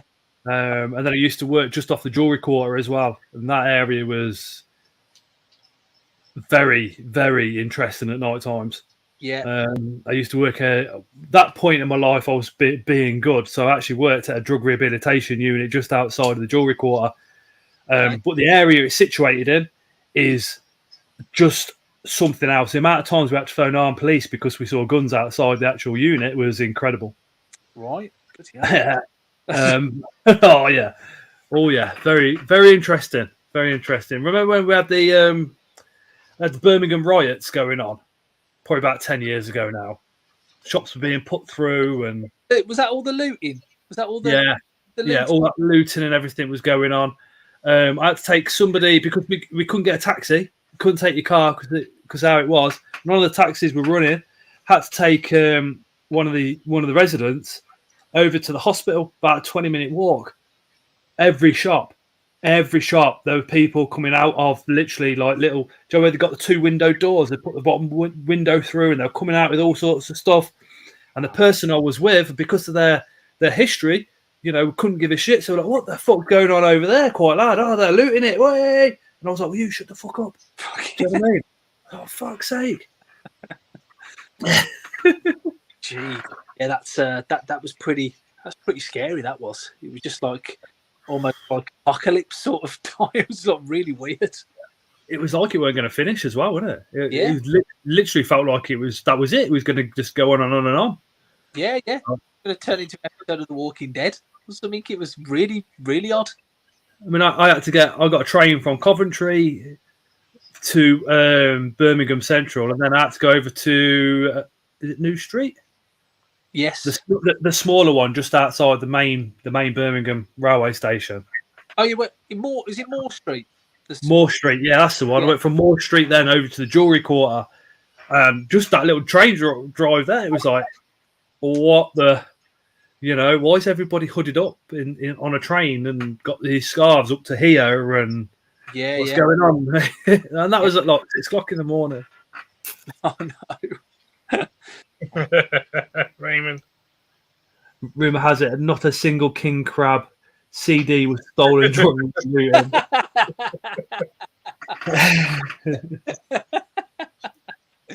Yeah, you're probably right, Raymond. So yeah, because you still doing your band stuff, Phil? I haven't done for ages, for years. Oh, haven't you? Just time. Okay. Time. Time. Yeah, we don't get to do as much stuff to be fair. So as we want, but yeah, it's true. It is. It's time, I guess. Yeah, because you're both massive classical music players, aren't you? Oh yeah, I love the voice. Love a bit of Chopin.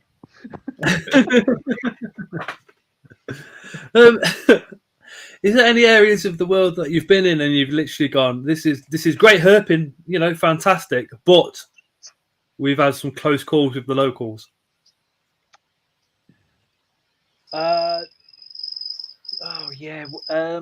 There's a time in India actually where they'd had a bit of a landslide and we were waiting for them to clear some of the road, and it got a bit feisty between. There was a guy who was sort of like leading our group over there. It was one of the first sort of trips that I went on, and he was sort of leading our group, but he sort of in the end had to just really fed up with this bloke and just just grabbed him, held him to the floor.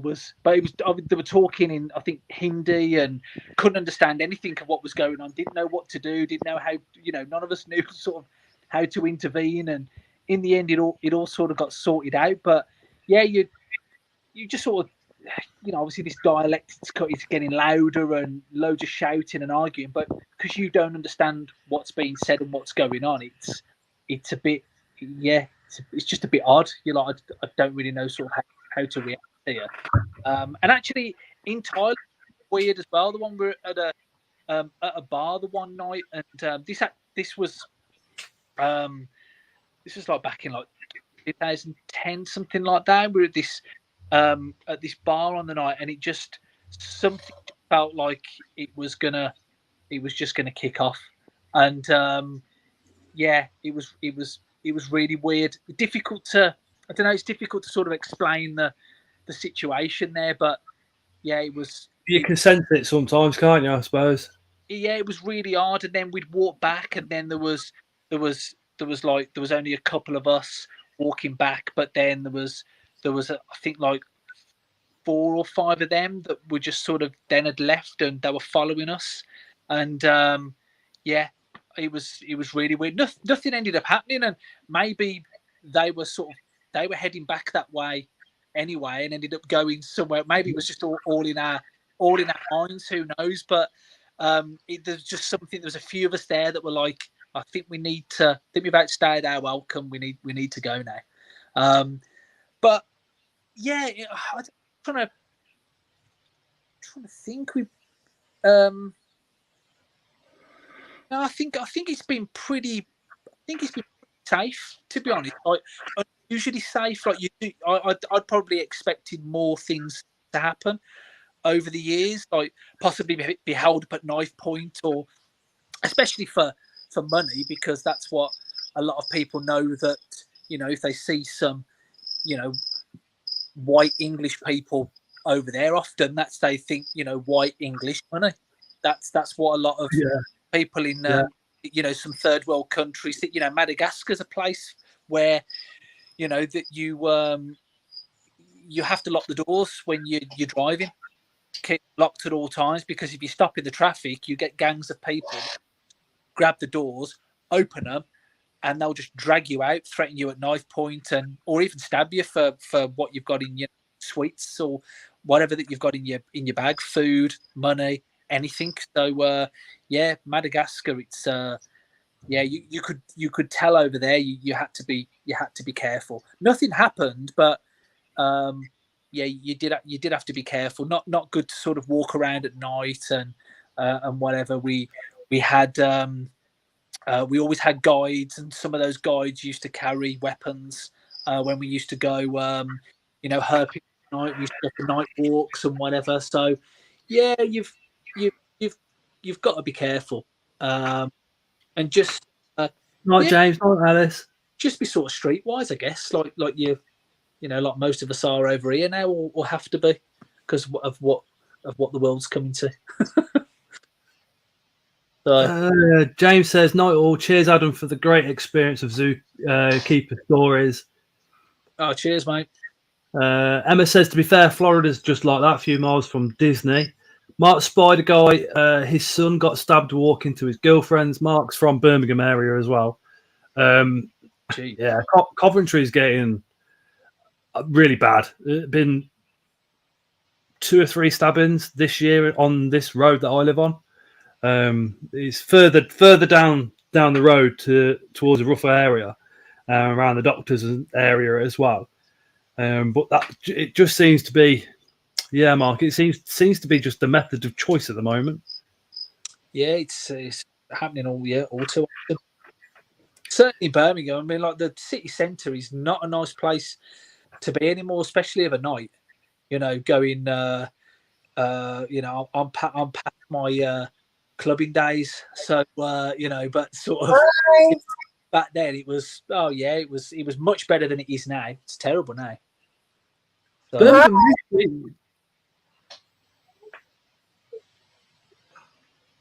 you saying night to us, Ellie, or night to?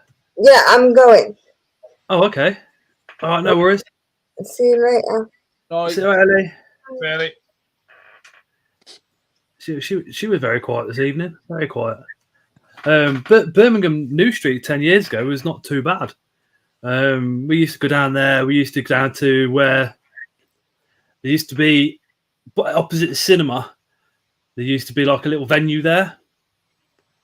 And they used to have a lot of the Muay Thai fights and stuff like that. We used to go and watch them, come out, and it always used to be sound. But I've heard that area's changed a lot now. Yeah, probably. Yeah, it has. But Birmingham, it's yeah, it's definitely worse than it used to be. Yeah, but I guess I'll it be depends. back in a minute, guys. What's up? What's up, Phil? Probably going to the toilet or something. I think. But yeah, the whole world's changing, isn't it? Again, but I don't know. No, I don't know. but no, you'll have to. Yeah, you'll have to come over to the park anyway. So Definitely. definitely let us. Yeah, let us know. Definitely got to organise that one. Be pretty cool. What's been the most like? What's been the strangest thing you've ever found? And by that I mean, have you ever found like an animal where you've gone, hold on, that snake's not even supposed to be in this area? Yeah, we found it was a species of snail-eating snake in Guatemala, and I'd found it in this swamp area we were looking for from, and yeah, found it, caught it, and took it back to the research station, and yeah, there was the guy who we were helping do the research for. He and like because he didn't come out with us because he'd actually taken a bite off a mildly venomous species of snake a few nights before, but he actually had a real bad reaction, and he actually had huge blood blisters appear all over his hand, and he felt really bad, didn't feel well at all. So we continued to do the research for him, but he didn't actually come out with us. So I took it back and showed him in this bag, going, "This snail looks weird." And then when we sort of like you do with a lot of snakes like that, you'll do scale counts and all sorts. And when we realised what species it was a species that had never been recorded in in the whole of Guatemala before. So Wow. that's pretty cool. So it was a nice range extension of so many hundreds of miles. So it was very cool. So, Did you get your name written down in the records for that one? No, I mean we, I think Roland, the Roland, the guy who was doing the research, I think he did a paper on that, and possibly like did something for the range extension. But yeah, I think it was noted. But it's cool. For that range extension, would that mean other people would then have to go out and rediscover that snake yet again in their same area? Yeah, so you could actually prove its existence there, as opposed to we found one, but it could be a freak of nature of the way it got here. Yeah, I mean, and I think another 2 have been found since. So Susan said this is an awesome live. Oh, an awesome. So yeah, it was it's really interesting. So but you do things sometimes and you're like, that looks weird, what's that? And sometimes you go back and it could just be a different color form of something that you know already exists, or but a lot of the time, doing all these scale counts and whatever, trying to work through the keys in the guidebooks, sometimes you're like, oh, okay, that's something that's totally different. Have you ever discovered something that's been new, or maybe a new locality? No. Nothing. I mean, oh wow, Tron. Possibly there's like there's little like anoles and all sorts that you find out there sometimes, that you look at and you go, yeah, I think this is such and such a species, but yeah, you never know. Sometimes you could potentially pick up something that you think is one species, and it could be something else, or for a lot of things, you've found certain animals and they've been reclassified later down the line as a new species or whatever, and you think, I saw that, or I found that, yeah. So I found it before you did. When it comes to like different colour forms with the spiders, because that's where my experience is, you'll find like a colour form, and it will start off in the hobby as a colour form, and then it will become a locality instead of just a colour form. Is that the same thing you find with the reptiles, or is it always it's a morph or it's a colour form? Or yeah, you do get morphs and patterns, and usually it's pattern based, and sometimes that could be a for like a certain region, northern, southern region, or whatever, and then somebody then ends up doing the work and the genetic work, and they realize, oh, actually it's not a color form, it's a new species, or sometimes they'll do the work and it's just color form. So see you later, Dave. See you Sunday. Dave's little beasties is off. He's got a table at the show selling a lot of spiders. He breeds. I'll have to get over to one of these shows. We've got one. Well, there's one in Taunton this Sunday. Oh yeah, I can't do this weekend. The nearest one for Adam would be BTS and the Coventry show. They'd be the nearest ones for Adam. And the Coventry's in October. BTS, which is Leamington Spa, is in May. Oh right, okay. Oh, Leamington, yeah, that's just down the road. BTS is the biggest one as well of the year. Okay. I'll pop you the details for the both of them if you want. Yeah. I'll have to. A lot of them in chat will be at BTS. Phil's at every single show because he's got a stand there as well as most of them. Yeah. Okay. Yeah. But they're very good if you can kind of convince the zoo to get a couple £100 to spend, you could be coming back with a couple of nice specimens. Danielle, earlier in chat when we were mentioning inverts at the zoo, mentioned an assassin bug. Oh, the assassin closure could be flipping awesome, and of course, as you know, they're amazing hunters as well. If you went for Pistelia horridia or something like that, I really what do. Most have is the white spot, the Pachymeris picatatus is what we have at work. That's what most zoos have bugs. I saw them at because I went to Safari Park the other day, and they've got some at the Safari Park, and they're really cool. They're always on display. They're always on show. They're very showy bugs, aren't they? I do like them. And they self-cultivate, so you haven't got to do much really, because they just drop eggs and then boom, more babies. And okay. Now I do like them. You've got some on the way. Adam says I've bred the white spotted assassin bugs. He'll send you some over. Oh, nice. Let's get that invertebrate house built. You're gonna need to, especially with some of the isopods he's got. Nice. and breeding well. Well, we are isopod geeks as well. He's got a few as well, hasn't he, Raymond? He's in the isopods. Oh yeah. Do you think from when 14-year-old Adam first volunteered in the zoo, do you think he'd be proud of where you're at now?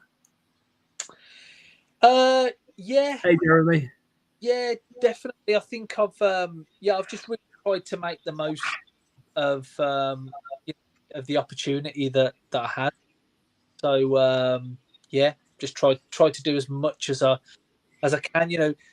Zookeeping's one of those jobs that you can literally just go in there every day, and you can change water bowls, and you can feed animals, and then you can go home, and you can do that every day if you want, or you can try and do more than that, and that's just, I've always just tried to do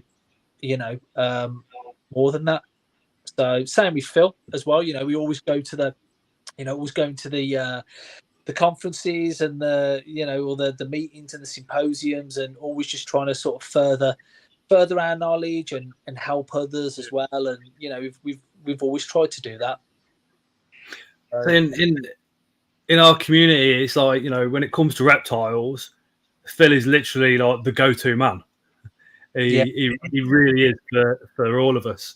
Of course, having you on tonight, I said to Phil, I'd do inverts mainly. I said, obviously, got a love for animals as well, as I'd had quite a few reptile people on. But I said to Phil, I need somebody of your caliber just to help me along with Adam. Do you know what I mean? It's a bit.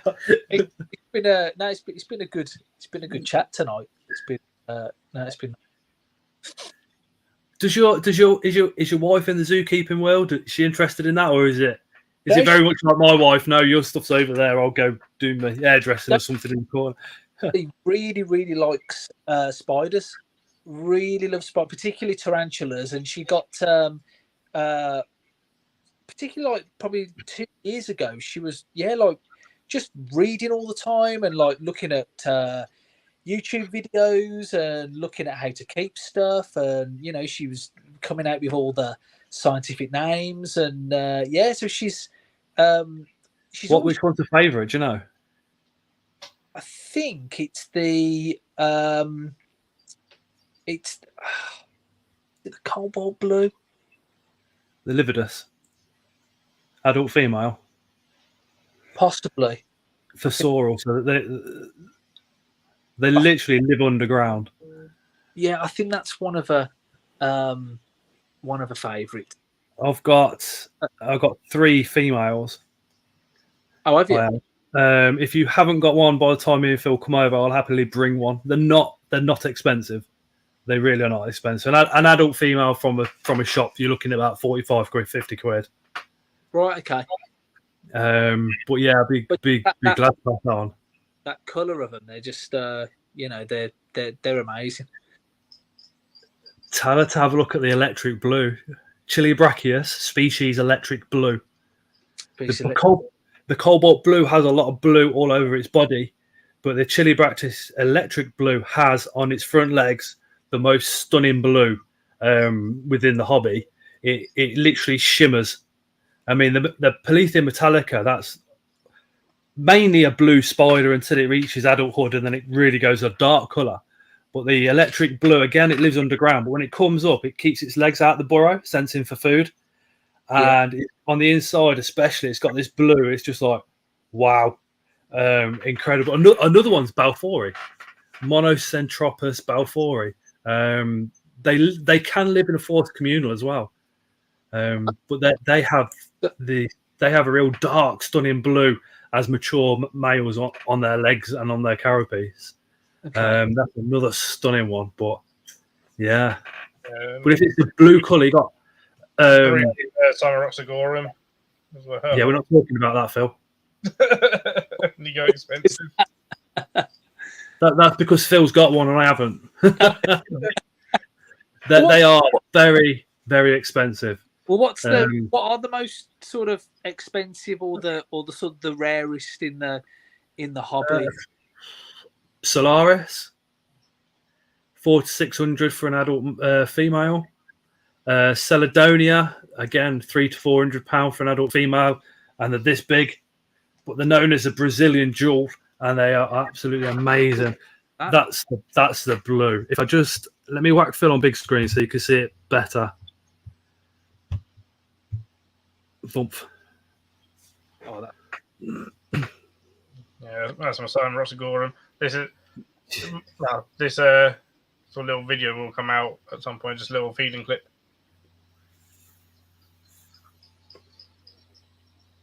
Stunning spider. Stunning spiders. That is stunning.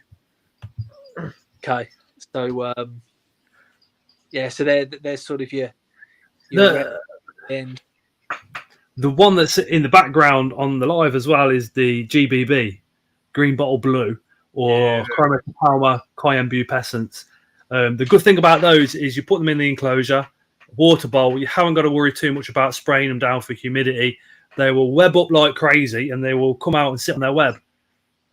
But they've got like a greeny blue on them as well as having those stunning blue legs. They are, and they're quite available in the hobby as well. Okay. The Solaris is mainly orange. Amy's Webb in chat, she's got one, and I'm exceptionally jealous. But they are very expensive, very, very expensive. Okay, so they're the sort of more high end stuff. Oh yeah. A lot of the time though, if a new spider gets discovered and then gets brought into the hobby, the price just goes through the roof, absolutely through the roof. You'll see a new spider that's only just been like brought into the hobby, like £600 or something. And then as more and more start coming in, that price will drop and drop and drop. Yeah. The Paletheia genus, that will probably maintain its price because obviously the CITES for one, but the populations are dwindling in the wild quite badly at the moment. To the fact that where Paletheia metallica, there's only 2 pockets of those in the wild. Andrew Smith, you might know him, he discovered the second pocket. But what he did do, he drove from one pocket, he drove to the other area. And I said to him, well, did you find any in between? And he said he never actually looked, but a lot of it's farmland. So he thinks it's highly unlikely, but still a chance there could be a farm with a couple of trees, and there they are. Yeah. But with Metallica, it's thought that there's actually more in captivity than that actually is in the wild. Oh, right. So yeah, so in one respect, because their habitat's being destroyed, it's the hobby that's actually keeping the species going, which brings us back to what I spoke about very early on, was the wild caught being needed in the hobby. Yeah, oh, absolutely. Yeah. You see it. A good example is fish. If you go and have a look at, I don't know, let's say a wild caught yellow lab, just bog standard Malawi fish, Wild caught, they look a little bit rough. Their babies look absolutely stunning, but the babies of the babies of the babies look just shabby and not perfect. And you can see they're line bred. Whereas your N1s and your N2s, that's where the hobby really starts looking like, wow, these spiders are stunning. And you can see it.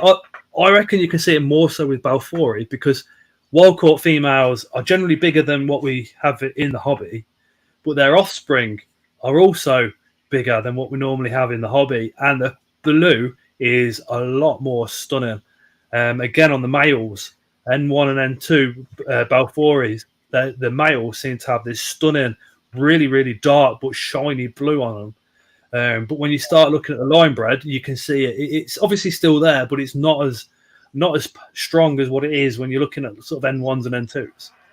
So what with both of you then with Inverts, what are the groups that you're sort of most focused on or interested in? Is it a lot of the spiders? Or a bit of everything? For me, it's the tarantulas, the true spiders, and what the spider shop called the weird shit. So any of the predatory beetles, Phil's got these as well, which is the snail-eating snails. So I've seen some of those.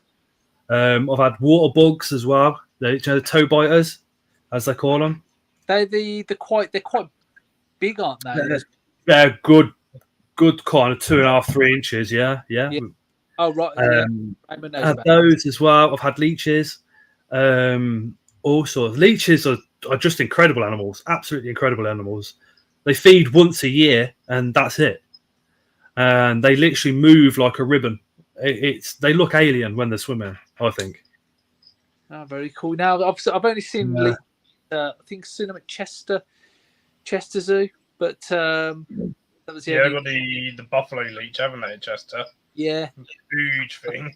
And that was the only time I was sort of seen some. I think in well, and obviously like a load that I've had on me when I've been out in like the Western Ghats of India, where you just get absolutely covered in leeches. We actually had one leech made its way onto someone's eyeball. How did they remove that? Didn't realise that it was actually climbing up his face, and he was doing something. Didn't realise that he was doing that, and then as soon as it got onto his eye, it fixed on. And I can't remember how. Did they just wait for it to drop off? No, I think he got it off. I don't know whether he lit a flame to it or something like that. I can't, but I've had to be very careful because of his eye. But yeah, can't remember. But it might have been a bit of salt. Might be able to got a bit of salt on there and got it off that way actually. But, yeah. that must have been. I mean, when a leech gets you, obviously you feel like they've got like 3 cutting. Would you call them teeth? But they're what latch onto you. But they secrete a substance which numbs the area, so you get like a little scratchy pain, and then it disappears. But once the leech is fed and dropped off, it bleeds and bleeds and bleeds and bleeds. I mean, anticoagulant in them, they put anticoagulant in, so it can carry on bleeding for 24 hours. But then after that, you get this really weird mark where they've latched on. But my God, you think urticating hairs off spiders make you itch? This is another level. Yeah, they I've had the marks from leeches for 2-3 months after, and I've had them on my I've been sort of sat there having some food, and then all of a sudden I'll be like, God, what's that on the side of my leg? And the leech is absolutely huge that's on the side of my leg, and I'm like, how the hell did that get there? And it's just it's really weird because you don't feel it at all. Raymond. Oh, Raymond. He says it pains me to say this, but the Hobbit has been absolutely outstanding as a guest tonight.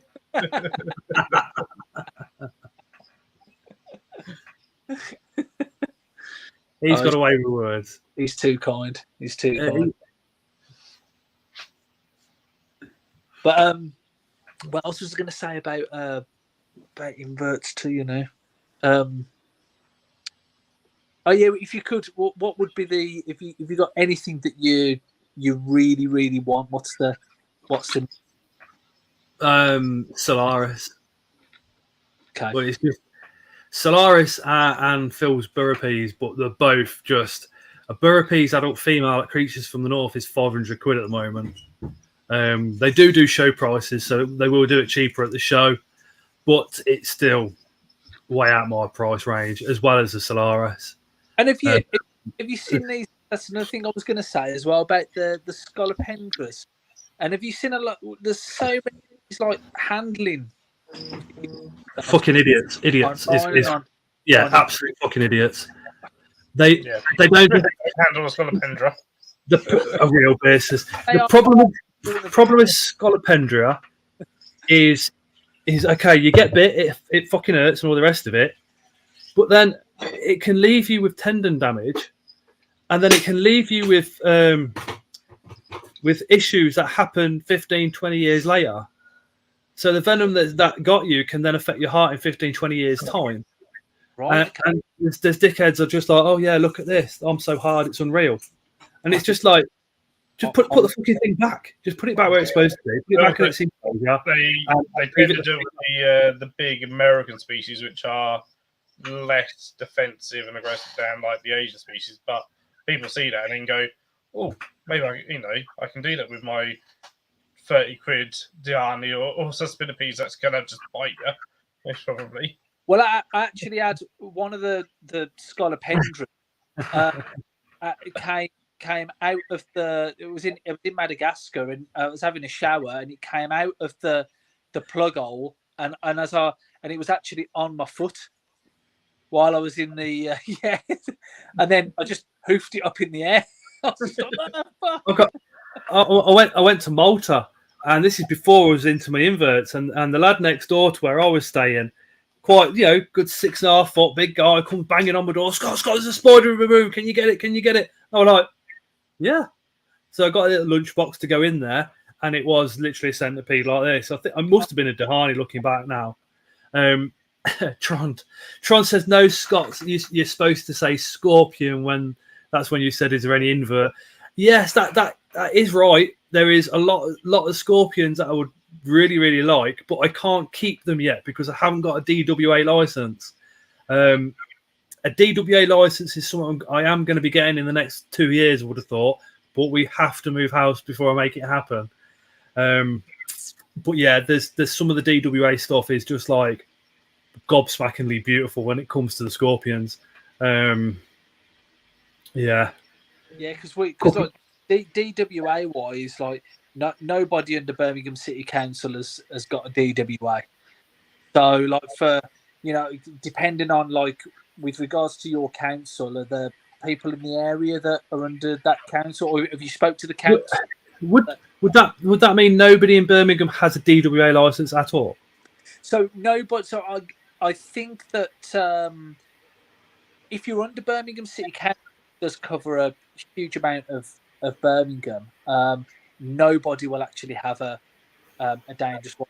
They have not issued a single license to anybody under Birmingham City Council. But you've got the other areas that are that are by Birmingham, like Redditch, and I think there used to be like 2 or 3 people in Redditch that used to have DWA license, and obviously like the pet shops in Birmingham can keep. Are they not issuing the licenses at all then, or they're just not issuing the licenses at all under Birmingham? Wow, that's I won't say anything, but that's very interesting.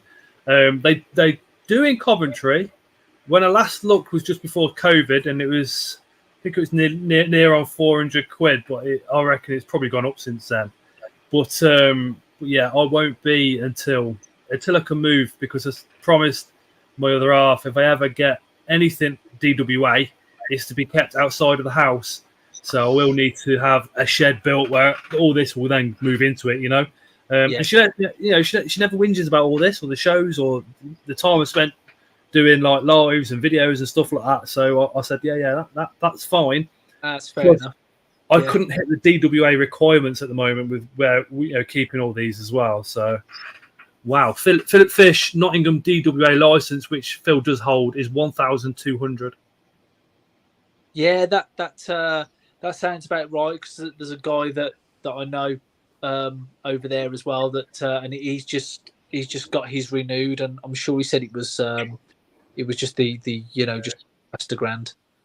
Yeah, Philip got. I think Tim, because he's going to be getting one, and I think for him it's like 95 quid. Yeah. From his council. He looked at it, like I mean, yeah. And that's the thing, isn't it? It varies so much to the people that will look at the legislation and go, nope. And it's like, well, the legislation is there. You just need to follow that legislation. I think it's crime rate in the areas as well, because somewhere like Birmingham, high crime rate, so they're going to go. So if somebody wants a DWA, all right, fair enough. They get a dangerous snake, yeah, fair enough. Keep it perfect, all right, fair enough. Somebody wants somebody dead, and they're part of a gang, so they send a couple of the lads in to go get the snake and chuck it through somebody's letterbox. Oh yeah, we're not doing that then. No, Yeah, I don't know. It's a shame, but yeah, no one under Birmingham City Council. So that's I like the Scorpions, but the DWA stuff, it's just like, wow, oh my word, they're just incredible, absolutely incredible. Scorpio Murius gets close by the fact that you give it a prey item, it will grab it and sting it. They excite me. But the rest of our Scorpions that we can keep just seem to be just not DWA, and they haven't got that. They'll go up, they'll grab the prey, instead of stinging it, they'll just start munching it or something. And you have a Scorpion, you want to see it, wolf,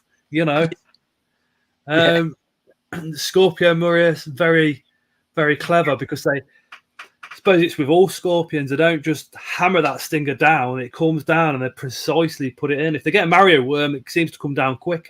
If they get something like a dubia, I think excuse me, they know, they can see that protective body armor, so they tend to lift it up, and where the main body is in the body armor, their stinger seems to go in between it.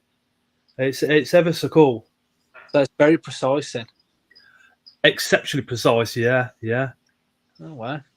Yeah, I do like the way that they hunt, grab their food, and just smash it to bits with their tail sometimes. And then some species are just so much more aggressive than others, and just so much more determined, aren't they? With that, the way they kill the prey. Oh, some of it's just. So I suppose it's the same with the spiders. Some of them are like bump, and then others are just like, yeah, oh, nice. But then it always varies specimen to specimen. Attitudes can be different within those animals as well. Yeah. Do you find that with your reptiles and your mammals? Oh yeah, definitely. Yeah. Or sometimes you can pick a species, and the majority will, if they say that they're defensive or that they're a pain in the arse or whatever, you'll go, yeah, I can see that. And then you just get the odd, you do get the odd one from time to time that you're like, oh, okay, that surprised me. I got a bit of a surprise. I did my recent video was on Utah Thani, and she literally, I couldn't even tell you really. I mean, they're almost a dwarf species of old world, so they carry significant venom. Not medically significant, because obviously they're not DWA. But she, every time I've rehoused her, takes a different approach to me rehousing her, and tries to escape every single time. She took me by surprise when I tried filming her, because there was one point where I was filming her and she was all chilled. She'd done a few vet poses, like you'd expect, but then she was chilled. And then I videoed her a fair few times, going around her and stuff, and it was like she was luring me into a false sense of security. And she'd not done it before, but I went quite close. Yeah, she was happy. And then I brought it round there. she's gone from this position and she's just gone like this, and must have missed my camera lens by about that far, which would have been about that far away from my fingers. I was just like, wow, that and it was that quick. It was just I thought you were just waiting, and literally you timed that a millisecond, out. I think if she'd have held on just that millisecond longer, she would have got my finger. Like, the speed of it really was just like. Have you been bitten and done by? No. UK spiders, yeah, but not one of mine in my collection. But me and the Phil are the same. You don't pull out an old world that bites and goes, oh yeah, I'll just handle this for 10 minutes, or you have to be like you and your Komodo with those shields and everything. You have to put things in place to make sure you're protected, and you have to treat these animals with 100% respect. The day you don't is that day where you're going to get bit. And I think people that handle for so long, and then they'll do a video. Oh, I got a bit. This happened, that happened, or you'll hear a story about it, and they won't be handling for a very long time, or something like that. Or they'll turn around and say, "Oh, I've been bit that many times. It doesn't bother me anymore." And you still think, yeah, but you're still getting fucking bit. You're still talking about it. You're still talking about handling like Scolopendra or Metallicas or what the fuck are you doing?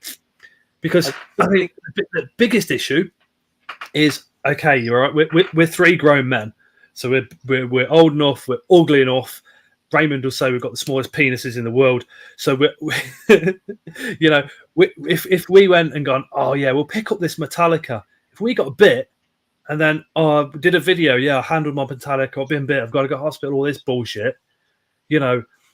People like that are on our level will go, it's completely your fault. What the fuck were you doing? Kids might go, oh wow, I'm going to try that. Yeah. Regardless of whether you've been bit, they might go, oh, my dad's got one of them. Oh, they're all asleep. I'm going to sneak down tonight and get it out and take some pictures and show the kids at school. And they do that, get bit. Gets in the press, and then it's like, oh well, it's the keepers to blame, it's the zoos to blame, It's no good as well, because obviously once the antis get hold of stuff like that as well, they just love action for them. Yeah, it completely is. The problem with the antis, and I do go on some of their sites every now and again and voice my opinion, especially with TikTok, is why is wild caught animals? Why have you got animals? Why do you keep exotics? Blah, blah, blah, blah. And one of the things I always say is, well, if I didn't keep P. Metallica, a lot of people wouldn't know that they're endangered in the wild. A lot of people wouldn't want that area of the world protected. And then when you've got the bigger channels saying the same thing as well, because a lot of the bigger channels, it's people that don't keep spiders will also watch. And it's making them aware that this area of deforestation is happening because of palm oil, because of something else. And it just drops a little seed into people's minds of, oh, right. So, there's a petition coming up to save this part of the world. Oh, yeah, I'll sign that. The David Bowie huntsman that was named David Bowie because David Bowie so famous, and they wanted to bring attention onto this spider that's out there, as well. But things like that happen all the time as well, like discovering a new species, especially if it's a spider or something. If you want a nice press story on it, is either name it after someone really, really famous, or name it something completely stupid kind of thing, and like cutesy kind of thing. So like you got the one of the jumping spiders in Australia, but the scientific name is sparkle muffin. Yeah. So you can't be sparkle muffin. Critters. Fry's Critters is watching all the way from Australia. Hey, dude. Thing. But it's things like that. Like, a taxonomist will name, it's like that, because then we'll get a press release from that. Otherwise, general population aren't interested. But yeah, your name was via the sparkle muffin. Suddenly, everyone's interested. Yeah, they are. Yeah. A sparkle. I suppose it's true. I mean, how many channels and stuff have got like a pet and they call it a certain name, and then people ask, "Oh, how's Gerald? How's Gerald?" And no, that's true. Yeah, if you do call it something like that, it adds something to it, doesn't it? let's just give Unusual Pets, who is in chat, Leah, a massive congratulations. She's just got a license to be able to display her animals publicly. Yeah, she's got her AAL or inspectors and everything. And what? Sorry, Phil. Or had the her had the AAL inspection today, and passed, which they would do. So she can do the parties, do the schools, show the animals off, and all the rest of it. And her and her husband's knowledge is just insane, absolutely insane. Nice. And then you work in a zoo; they live in a zoo, literally. Yeah, I live in a zoo. You know what I mean, Phil. Their house is a zoo, and everything's just got the best care. It's plus she's a really close friend, so to see her and her husband progressing is also a massive privilege. Yeah, no, it's good because they're not they're very very stringent things, aren't they? The ALL, sort of called the whole procedure that that you go through, and the whole to get the license. It's it's hard work. It's not too dissimilar to zoo licensing now. Yeah, not too dissimilar. Yeah, try. Look into it, like some of the things. I mean, as especially on the reptile front, as certain things have been added into zoo license, it's sort of gone. When AL came along, it's sort of like, we'll just borrow this from zoo licensing. Yeah, yeah. Which makes sense. Yeah. So you got it now. So these people, these licenses are, they've got fantastic setups. I think it's peace of mind because if you book somebody for a party and they have one, that their animals are being extremely well cared instead of it being, Uncle Dave's going to bring his snake down, and you ain't got a clue because the license isn't there. I think if you're going to book somebody, you need to say have you got a license to be doing this? Yeah, nothing wrong with asking that, is there? And they're professional. For a long time because you literally had that situation of just anyone with any animal would sell doing parties or experiences or this, that, the other, and of course there was no way of knowing how those animals were being looked after and stuff, and there was a lot of cases where they weren't being looked after and stuff, especially with like exotic mammals and stuff, which prompted obviously bringing in licensing for it, which most people were like, we want to be licensed. We want to have that backup of like, look, I think a license says we're not just in it for the money. We generally look after these animals. The money goes back into the animals, and we promote the right husbandry. Without that license, it's literally just like, £10 and you can touch it, £10 and you can touch it, £10 and you can touch it. Yeah. Basically, the license, that licensing technically, makes it, if you're like, illegal that you can't just, if you got, as I just go down the road and stand in a park with your snake and charge money for people to come and just stroke your snake, kind of thing. Well, yeah, I think because I heard that's how Raymond got into trouble because he was on the back of bushes, wasn't he? Yeah. I heard you could touch his snake for free, but only if your name was Adam with a surname that I can't pronounce. Yeah, there's nothing to touch. It's like a blind snake. It's like a blind snake. Nothing to touch. I don't actually know if he's in chat at the moment still, or if he's snuck off. Leah, if you want to put your link to your parties down into the chat, and I think we'll put that as a community post as well. So hopefully people that want that type of thing know who to go to as opposed to just booking anybody, The mantis garden, I'm happy. Oh, can't stop for long because they're pairing up a couple of mantis. Oh no, yeah, gotta watch those. He said, "What's the males to keep their head?" Raymond said, "Sorry, I was just cracking one off over there watching Adam."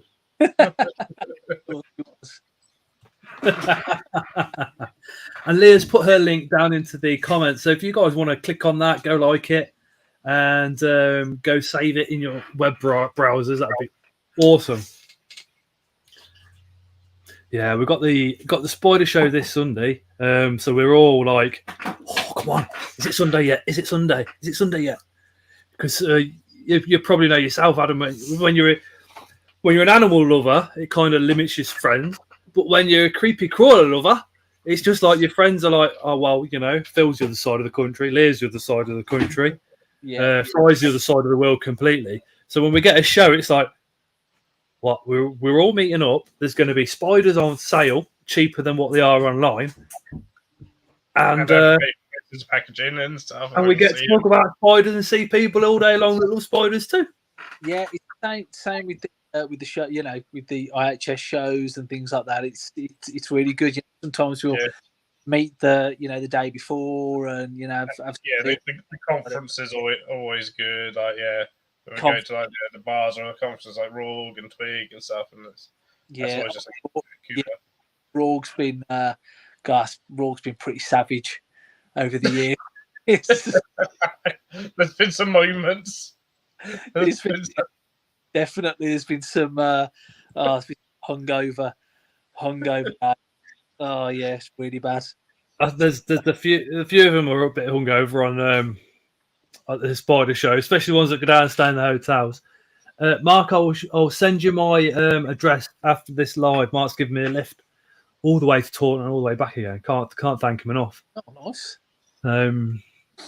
Hey, Max.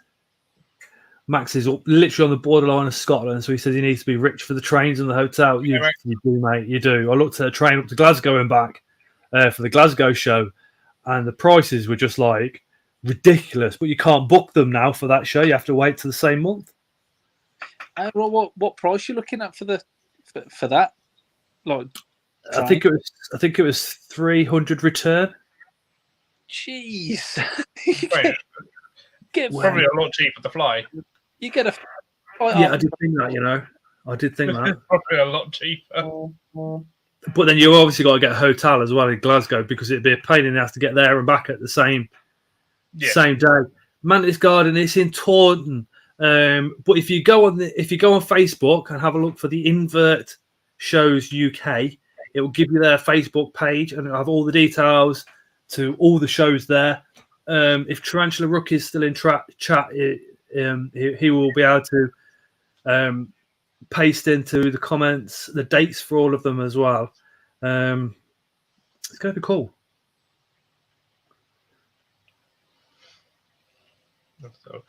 But Scott, with our conferences. Our conferences are the social aspect of it is very similar to like the Invert shows and stuff, where all us zookeepers that work with just our reptiles and our inverts, that our other colleagues are kind of like, what do you guys do in the dark over there, kind of thing.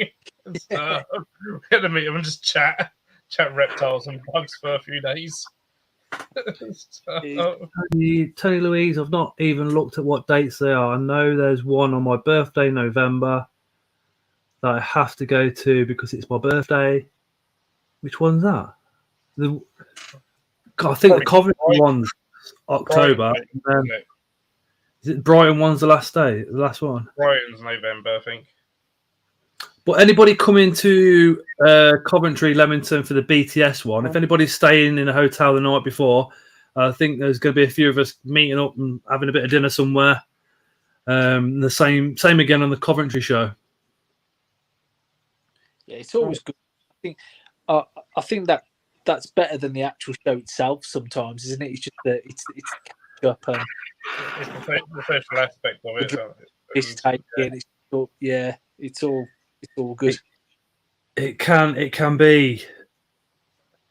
Before YouTube, it was busy. Now doing YouTube, it's really busy because people, obviously because we've got we've got a limited audience, so most of the guys that watch you will be at the shows. Yeah. So that can be like you spend all day literally on your feet chatting spiders, and it's amazing until you get home, and then it's just like, what a day.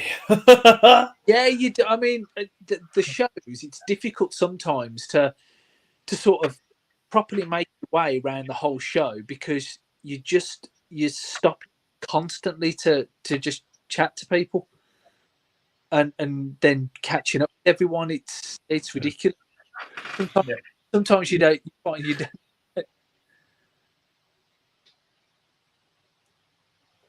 Terry's got his Nile out. Oh no! Finally been able to pick it up. He has spent so many hours trying to be able to pick that animal up. It's unreal.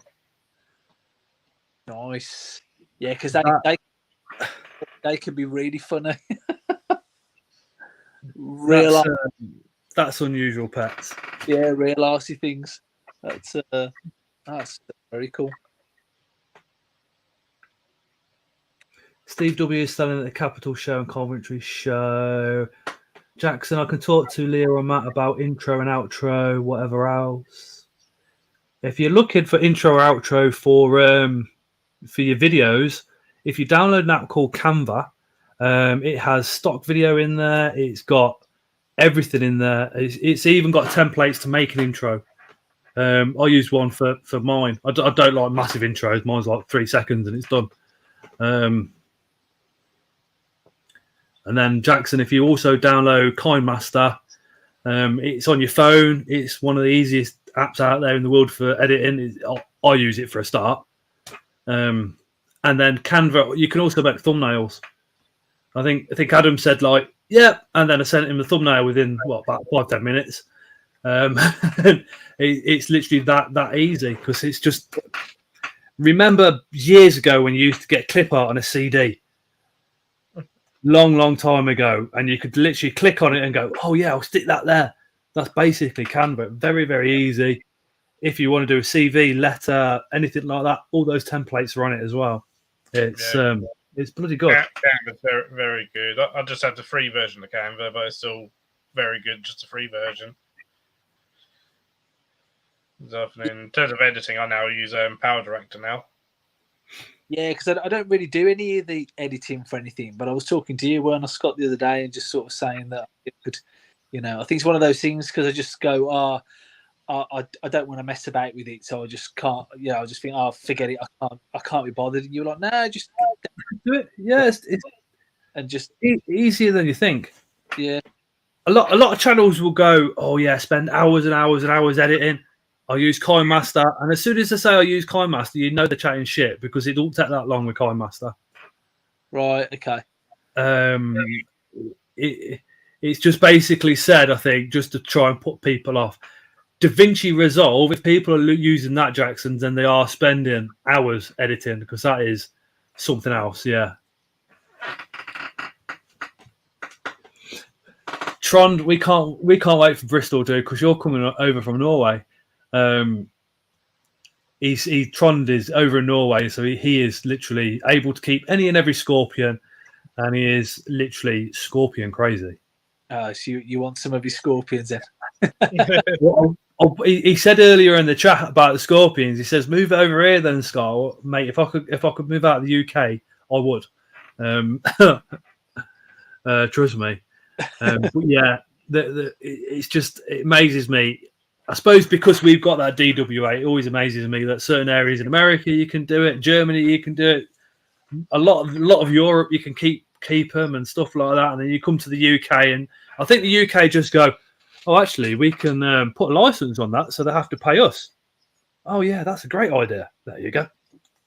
Yeah, and then the fact that the value changes from council to council is just like, I do not understand that.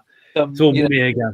The fact it could be like under £100 in some councils, and then multiple thousand in others, it's just it's shocking. Yeah, but I mean, like, I know a couple of people who've gone through it through Birmingham City Council, and they'll get you to do everything. They'll get you to jump through all the hoops and spend all the money, and then you won't hear back from them. they'll get you to do it all, so keep getting money off you for the come and check this and inspect this and whatever. But actually, when it comes down to it, when they to ready to put the signature to the paperwork, they just won't do it. So yeah, I've heard of that a couple of times. That is crazy. But then that just increases people to go, oh, do you know what? I'll just keep one anyway. Yeah. And let's not be silly. You can buy DWA Scorpions pretty easy.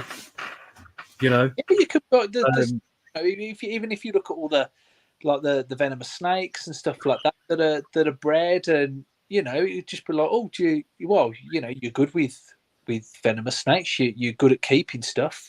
But do you want one? Yeah, I want one. Just of course it happens, but but that's what happens because they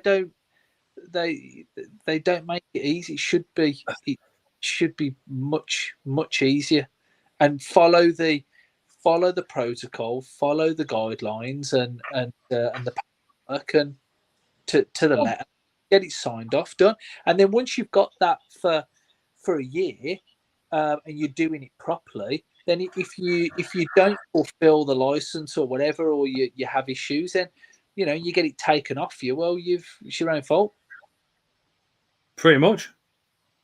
So you get the license, toe the line, and great. But you read, the legislation's there, so just enforce it. Just don't get it. Yep. Like I said, I mean, I've promised my wife there's no chance until we move, because we've got the kids. One of them's autistic, verbal autistic. So it's like, what would he do if one went, escaped? He'd go and pick it up probably, and it's always a risk keeping these what we've got. But something that could kill him, or kill Noah or Layla, or worse still, the wife actually sees it. It's going to be that's the issue. So we've got to wait till we've moved, and I can do like what Tim Baxter's doing and have a decent sized shed put into the garden, and that's where it will be. Yeah. That'll be that'll be good. What sort of size shed would you look at? Ideally, fantasy world, 18 foot by what, 8-9 foot. Okay. Reality is probably going to be more like 12. Yeah. Okay. Which is what your average width of a garden, and it is sort of 10 to 12 foot. Yeah. But yeah, and again, it depends because this is if the property garden allows it to be that size. If not, then we'll have it smaller and just work with what it is, and that's that. But like I said, it's a little while away yet. I think I'm probably kidding myself if I think the DWA is going to happen within a year or 2 years, because you've got to get the shed up, you've got to insulate it, then you've got to put the radiator in there to keep it warm, so the running costs. So we just have to see how it goes. I think originally I'm going to set it up just with what we've got here and see how much it's costing, and go from there. Like Mark says, need one like Pete's, definitely. But then the security system, if somebody comes around from the DWA, if you just go, oh, thank you. If you just go, oh yeah, I've got this lock on it, and that's it, they're probably going to say, fuck off. But if you can say, well, I've got this lock on it, and there's one at the bottom, one at the top, all three of them take 5 minutes to cut. Do you know what I mean? And so that's 15 minutes. Oh, I've got a CCTV system up as well as. Yeah. Yeah, it's all these extra things are going to help. So that's more money on top of it. So it's a lot of money just to keep a few scorpions. But if you want to keep the scorpions, what do you do? Yeah, exactly. But you've got to do it, and it's having a hobby like that. It's important. So it's certainly important for you, isn't it? So to have a good hobby like that and make the most of it. So get that. Yeah, that's it. Well, if the shed gets built, it won't just be the one species of scorpion. There's probably about 7 or 8 different species that I actually want to keep.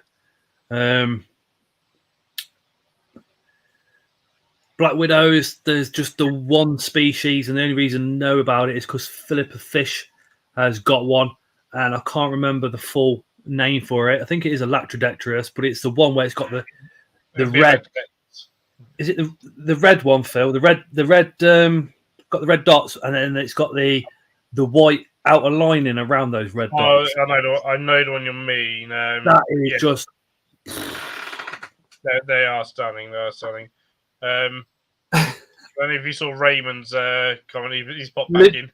Literally, ask Adam what is his favourite rectum. Sorry, I meant plectrum. Get them all, Scott, says Jackson. You know it's going to happen, don't you, sunshine? It's taken him a good half an hour, I reckon, to think of that. Oldham Council, £195 for a year. What's that? Wow. For the DWA licence, 195 quid. There you go. Under what council? Oldham. And Oldham, okay. Tron again, Norway. He says it's a bit funny because we can keep tarantulas, scorpions, and other inverts as we like. So all the DWA stuff Tron can keep, but reptiles are incredibly strictly regulated. Yeah, he sent me the for reptiles. They've got a positive list, so they've got a list of only I think it was like maybe 10 to 15 species that they're allowed to keep. Jackson said, "Is that the Latrodectrus bishopi?" From Florida. Philip's put it in the chat. Latrodectrus Tredzi Simagatus. I'm glad you said it.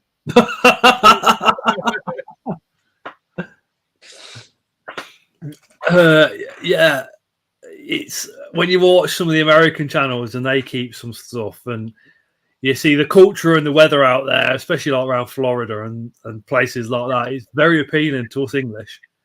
Oh yeah, definitely. I don't know if you watch Chandler's Wildlife and like Camp Cannon and that. It's just like they can keep reptiles outside for majority of the year. Yeah, for me, it's like crazy. If I won the lottery, I think I'd probably go over to the States. To be honest, if I won a good amount, I'd just go to Wales. But if I won the full on, 6 million, 7 million, I think I would literally just Florida. Go Florida or somewhere. Yeah, I mean, you can have the fears of leaving family and all that stuff, but then, it's you're better in your life, aren't you? You're going out in the sun somewhere where it's going to be a holiday almost every day, all day. Yeah, especially with keeping wise. Let's face it, I mean, 6 million, I'd leave my family. So, my mum has always said, she says, we've been stuck in the same house for the last 40 something years. If you want to go Wales or another country, Scott, you go. Just go. Don't worry. But I would have to be coming back once a month to see my mum, obviously. Mantis Garden, Oldham Council, Dwarf Cayman, £222. Definitely a commit involved. That's something, seeing as you're both here. I'm watching TikTok. This geezer pops up and he's got these owls. And then he says, I've got a Dwarf Cayman. Come and have a look. He's got this Dwarf Cayman. I think he's called the Jungle Kid or the original Jungle Kid with underscores. So I said to him on the chat, I says, how'd you go about getting your DWA? Because his Dwarf Cayman is around 4 or 5 inches. It's kept in what looks like a 4-foot bow fish tank.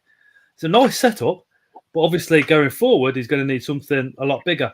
Yeah. He turned around and he convinced 200 people that you don't need a DWA for them until they're over, I think it was until they're 4 foot. That's when you have to have your DWA. I was like, that's not right, mate. Yes, it is. Blah, blah, blah, blah. And then he was like, oh, who wants to see the Harry Potter owl? And then suddenly the chat changed. It was like, yeah. He's got a website and all sorts so he can come to your house with all his animals. He's not got the right licenses, which brings me back to Leah having the right license, Yeah, you got to be talking bollocks. Is obviously Well, that's how we've got the 2 Cayman here, which are Jacobi's Dwarf Cayman. They were both unlicensed. Oh, well, okay. And seasons, separate circumstances. Is there anywhere online where you can put somebody's name in and it will tell you whether they've got a DWA license? No, Or is it just authorities that do that? And it's up to them? They used to do like freedom of information requests kind of thing, and yeah, often, I think they will mention how many licenses have been granted. yeah, but not necessarily individual names. Yeah, but not individual names or addresses or locations. But yeah, I think they do have like an inventory of how many. Steve says, do need a DWA for a corn snake with a knife, like taking the mickey. Mark said, thankfully, had little to do with my ex for 6 to 7 years, Steve. Brilliant. I think we'll give it another a little bit longer. We'll have to start running to the end, unfortunately, tonight. So if you have got any more questions for Adam, please drop them in the chat. Not you, Raymond, but anybody else other than Raymond. Yeah, I think he's sponsored. Well, I say sponsored. He's given to 2 of the giveaways now. Literally just messaged and said, "Scott, I've got these. Put them on a giveaway." Not even mentioned. Don't mention me or anything like that, or anything like. You know what I mean? Not asked for any publicity. Just. He's a kind-hearted soul. He is. I hate to say it, but he is. Sex pest, but lovely guy. Yeah.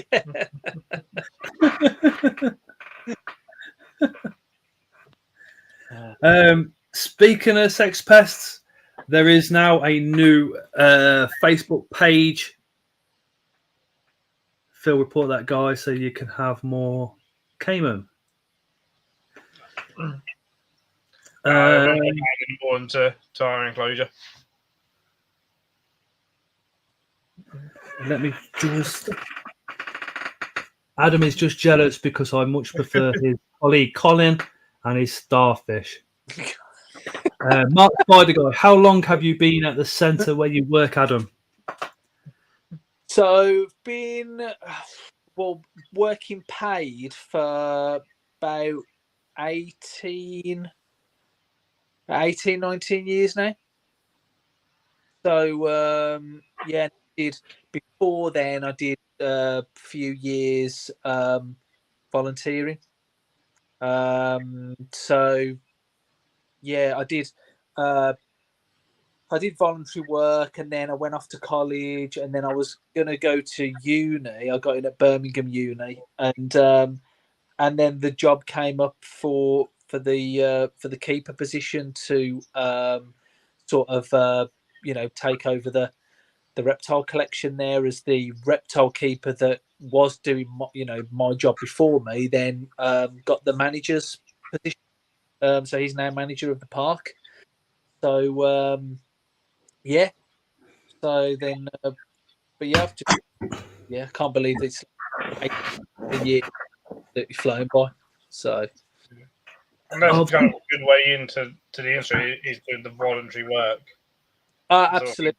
Because pretty much most keepers will say is like, yeah, we volunteered for however long. I've done like 4.5 years here, 1 day a week voluntary, as well as done voluntary work at other zoos and stuff to get your experience up. Well, what happens as well is that while you're at those facilities, sometimes you'll get a keeper that will leave, and that zoo or the manager or whatever in that zoo will be like, right, I need someone. Hi, Susan. And they'll know straight away. They'll go, oh, such and such has been in every day. He knows the section. They know how to. They're trusted. They're not going to have any time off sick, or it's all those little tick boxes, and they go, right, that's it. Let's offer you. So you doing the voluntary work is essentially an extended job interview. Yeah, exactly. It's something that we sort of tell like our students and stuff that come here. It's like, you get out of what you put into it, but treat this as an extended job interview because essentially that's what it is. But how many there's not many that do though, is there? Because I mean, it's such a shame that a lot of the students that are on work placements or through it's such a shame that they don't understand the opportunities that they're given. Especially smaller collections, because like us, for example, because they get to do so much more than they would in a bigger collection, and sometimes they're pissing around and whatever, and it's really frustrating because you think you don't know the opportunity that you're potentially given. Any one of the keepers could leave at any moment, and you could potentially jump into that role. So we've had it plenty of times. Like, we've had a position the past, I think, 3 times now. We've had volunteers fill that position because you know them. They're in every day. They're in whatever, and you know them. You know how they work. It's much better than just a normal trust as well, isn't it? You don't know, so it's it's good. I've just put a link into chat. I think Steve did it as well, which is the Facebook page Reporter Exotics.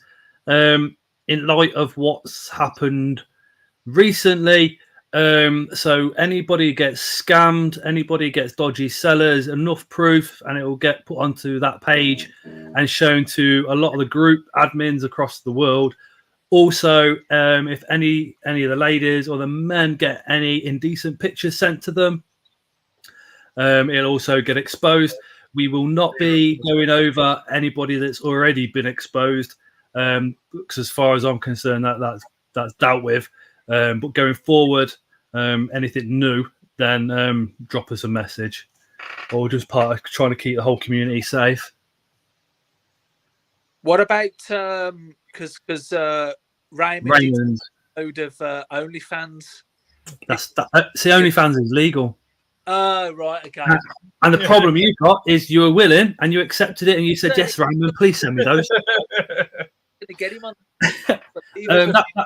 That page is run by myself and Adam Connolly, the invertebrarian. We are going to have a couple of females added to the admins as well.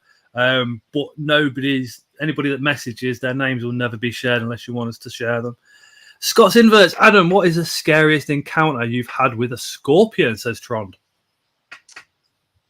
We had it was in India, actually. There was one was trying to photograph some lizard. Can't remember what lizard it was, but I just remember that there was a scorpion that was on my ankle. I got long trousers on at the time, but a scorpion had just climbed up and just sat on my ankle, and which I just thought was really odd, because it must have just gone up my boot and then on my ankle. Yeah, I was just photographing this lizard. So that was a bit nerve-wracking, I suppose, because at the time I didn't really know what species it was, and and then we had someone get stung by a scorpion in Guatemala. Just didn't shake the boot out, so that was a painful experience. Didn't really, just cause local pain, really. But yeah, for me, that's about it, really. Just the scorpion that had a little wander up the ankle, but that was that was it. But no, I've seen quite a few species of scorpion though, but and quite a few in the wild, particularly at night, because we do take round the black light as well. So we're going around to see what we can find. So when was your last visit to Thailand? 2010, I think. So yeah, quite a while ago, really, since I went there. But yeah, I'd like. I was just wondering, did you see any scorpions on an evening? Because they're supposed to be. There's a couple of stories. People in Thailand say, "Oh, they're everywhere," and then CITES say, "Oh, they might be going on CITES." No, I didn't really see any in Thailand, but quite a few in India. A few Costa Rica and Guatemala, but no, nothing really. Nothing really in Thailand. The thing is, a lot of them will be going on, or could go on to CITES, and although they'll sometimes blame, like, you know, the trade, the pet trade of it, far more get eaten. Eaten and then gassed and then put in those little bags and then people buy them like that, literally dead. The key rings are horrible. I've seen that in article side at shows. No, in the bags before they get turned into key rings, literally hundreds of them in a box, and you think, the fuck? Because they do the same with like with baby turtles. No, Steve. It's like in this liquid, Not which like is just garden. water, and they're like, oh, it's got all the nutrition that they need, and there's like, it really doesn't have anything in it. You got a live animal inside a key ring. That's not on. It's absolutely barbaric, isn't it? It's horrible. Have you seen the new thing going around China? They used to have the backpacks with the goldfish, and now you get like the backpack, and it's got a plastic see-through, like it's like a dome that goes on the back. But they put baby bearded dragons in them, snakes in them, and carry them around town. And yeah. I've seen things like that in the UK. Yeah, I was like, are you fucking stupid? Literally, it's just like, do you not love these animals? What? They're not a fashion accessory. Yeah.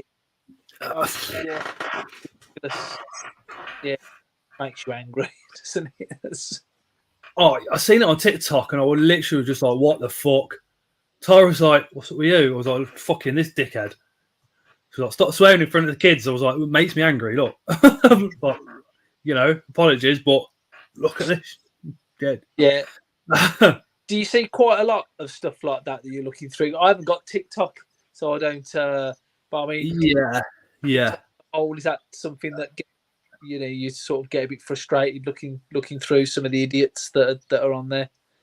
Yeah, but it kind of makes you realise how important it is to get like decent care videos out, even if only 100 people watch it. My care videos do shit. Unboxing videos go through the roof, but general care videos, they don't seem to do very much at all. But if I can get a care video out to somebody that's thinking, oh yeah, I could put this spider in something it's not supposed to be in or whatever, and they change because of that video, then it's worth it. You know what I mean? And the care video is where my heart is. I'm not one for figures anyway. So if a care video gets 100 views, it's just like, I enjoy making it, you know? Yeah. It's a shame that the mystery box unboxing will go 1,000+ views. Whereas a care video, which you've put your heart and soul into, which I do, I absolutely love doing the care, especially if there's not much information out there. And I won't bullshit you. I will tell you that I can't find much information. So if you've got some extra than what I've got, down in the comments, you know, if I've done something wrong, tell me in those comments, because there's not much information out there. That's just, I love doing stuff like that. Yeah. Generally, you know, an arboreal species, they're all kept the same. Terrestrial, they're all kept the same. Fossorial, they're all kept the same. Humidities and temperatures can change, and that's about the only difference. But it's just about, just keep reminding people it's a fossorial, it's a fossorial, it's a fossorial. You've got to keep it on a bit more than two inches of substrate. Fair enough. If it's a fossorial, you don't have to keep it in 2 foot of substrate. As long as it can burrow down and feel safe, you're all right. Because in the wild, they generally burrow right down deep. 1, get away from predators, and 2, to get away from the heat of the day. And if they feel insecure, they web up the front. And the only reason they normally web up the front is because they're worried about ants. And that's what the web stops. It stops the ants going in and killing them. Okay. So in our home, they haven't got those predators. The temperatures are generally lower in our house anyway. Yeah. So they haven't got to go down that deep. Plus, if you're doing it that deep, it's very difficult to get the amount of moisture that they have in the wild down that deep in an enclosure. Whereas if you've got it like this deep, you can literally do your drainage layer followed by your netting and then substrate. But at the back, you can put an upside down, plastic bottle with the bottom cut off, unscrew the lid, pour the water in, it goes straight down to the bottom and then comes up through the soil. Yeah. with something like this deep, it's a lot harder to get the water right down to the bottom. But that's just my theory anyway. Other people do it other way. But you see some of the care videos, and you know they get so many views. You know, you think like that will probably a lot of these videos and the way everything's edited together, and you can, because it's so much better, isn't it? And obviously, you've got that visual as well, the visual impact of everything. So they're gonna outweigh, obviously, you know, written articles and papers or journals or magazines. You know, eventually, it really is just going to be all video based, I suppose, isn't it? You know, because you can just see how many views some of these care videos are getting. It's tarantula nearly ripped my face off. 1 million views. This is how you correctly look after a curly hair. 10 views. That's the reality of it. Or sensationalist and sort of car crash and sort can get more views. Cobalt blue. This is how you look after one. Care video. I got bit by cobalt blue. I handled a cobalt blue. They're the videos that go sky high. Okay. Yeah, my girlfriend handles a cobalt blue. That type of stuff. It's frustrating for me, especially to see some of the channels start handling on TikTok and on Shorts that never used to. I mean, I'll be the first one to say I have. It's been New Worlds that have been quite small, generally on a rehalves when they've done a runner, and I've just scooped it and gone, okay. Well, and I have done a handling video. The reason behind that handling video was people are going to handle no matter what you do. So if I can show you a safe way of doing it, and species, the species you pick is absolutely crucial. But I literally say the way you do it is you put your hand on the ground of the enclosure, the spider walks over you, and then you've done it. That's it. You've handled it. You don't have to do it again. And that's it.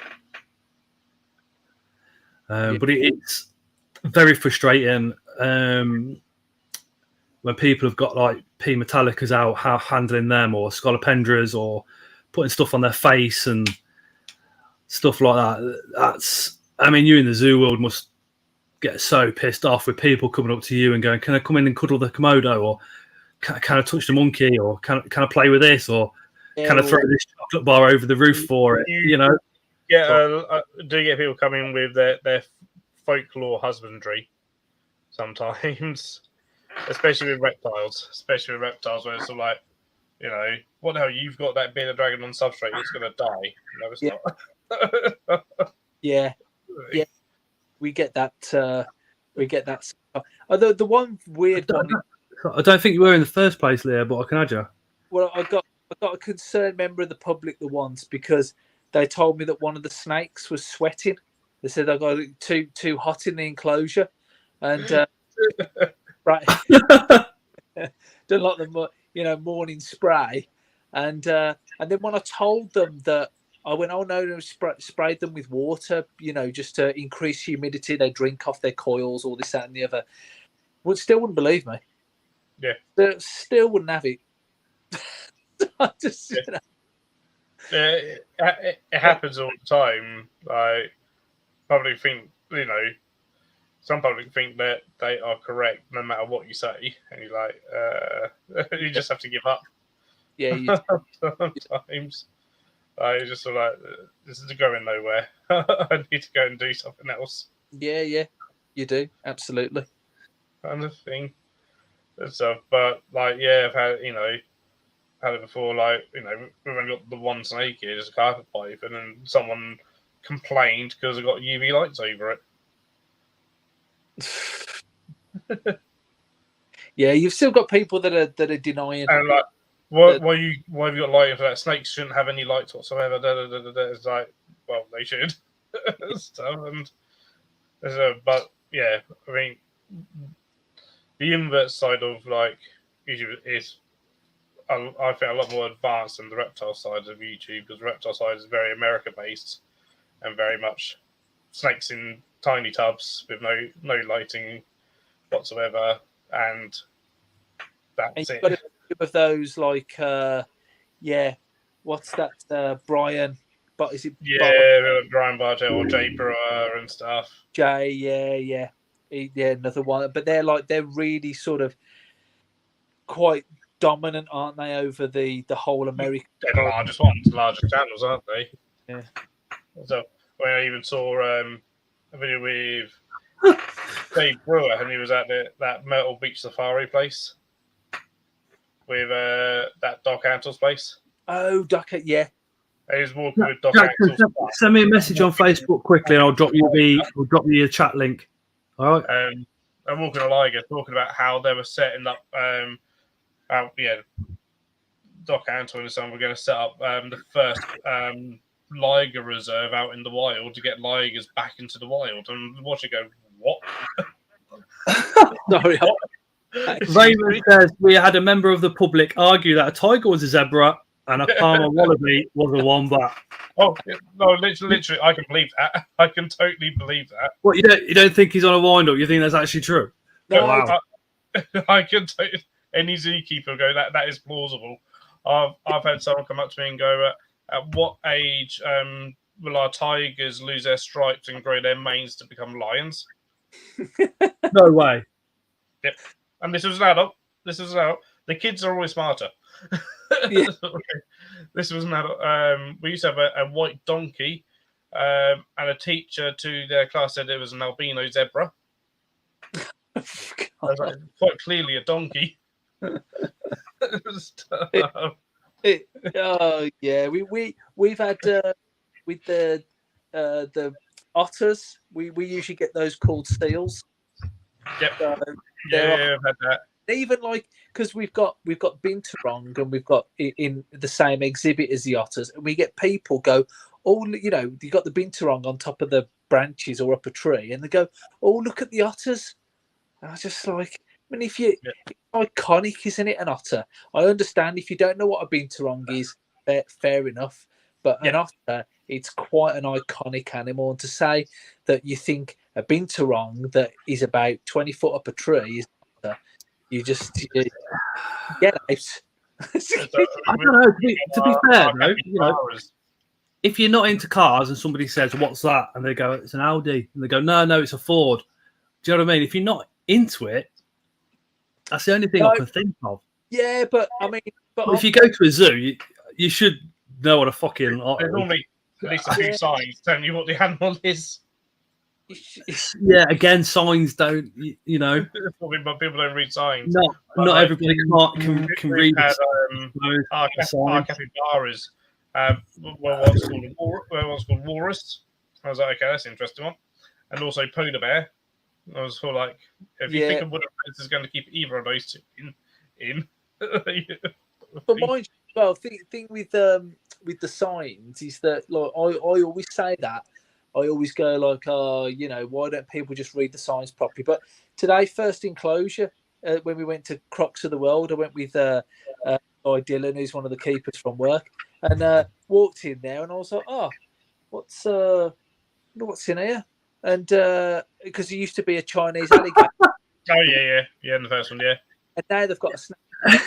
And he just went, read the sign, you prick. And I was like, oh yeah, fair enough. Ron says, when you had that, you lost a picture on the old televisions and you had to slap it to get it to work.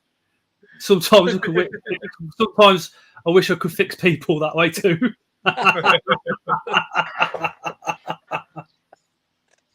Who said that? That's Trond. I don't know. I mean, I always like to try and look at their point of view, but sometimes you think there isn't one. Sometimes it's a case. Sometimes that, especially I've had where like sometimes an adult and the kid and they're kind of been arguing over what an animal is, and the kid's right, but the parent comes to you as a keeper and be like, "Well, can you tell me what this is? Because my kid thinks this is," and then you go, "Oh, the kid's right." The parents do not like it if the kid's right and stuff, and start arguing just because they don't want to be wrong, and it's all like, well, maybe the kid's right. Yeah. The thing is, though, it's 2023, and it doesn't matter how old one person is or how old the other person is. if one's got access to more information, then they're generally going to be right than the other one. Yeah. That's the old problem that we used to have in the reptile and invert world is the older guys, you know, it was very much like, oh no, I'm right, you do it like this, end of story. And they weren't listening to any of the younger ones that were going on the internet and stuff like that, you know what I mean? And getting better information. You know, Dave obviously is an exception because he's moved with the times. He's learned all the way through his life, and I think a lot of the guys from the zoo areas, especially, have done the same thing. Yeah, you do.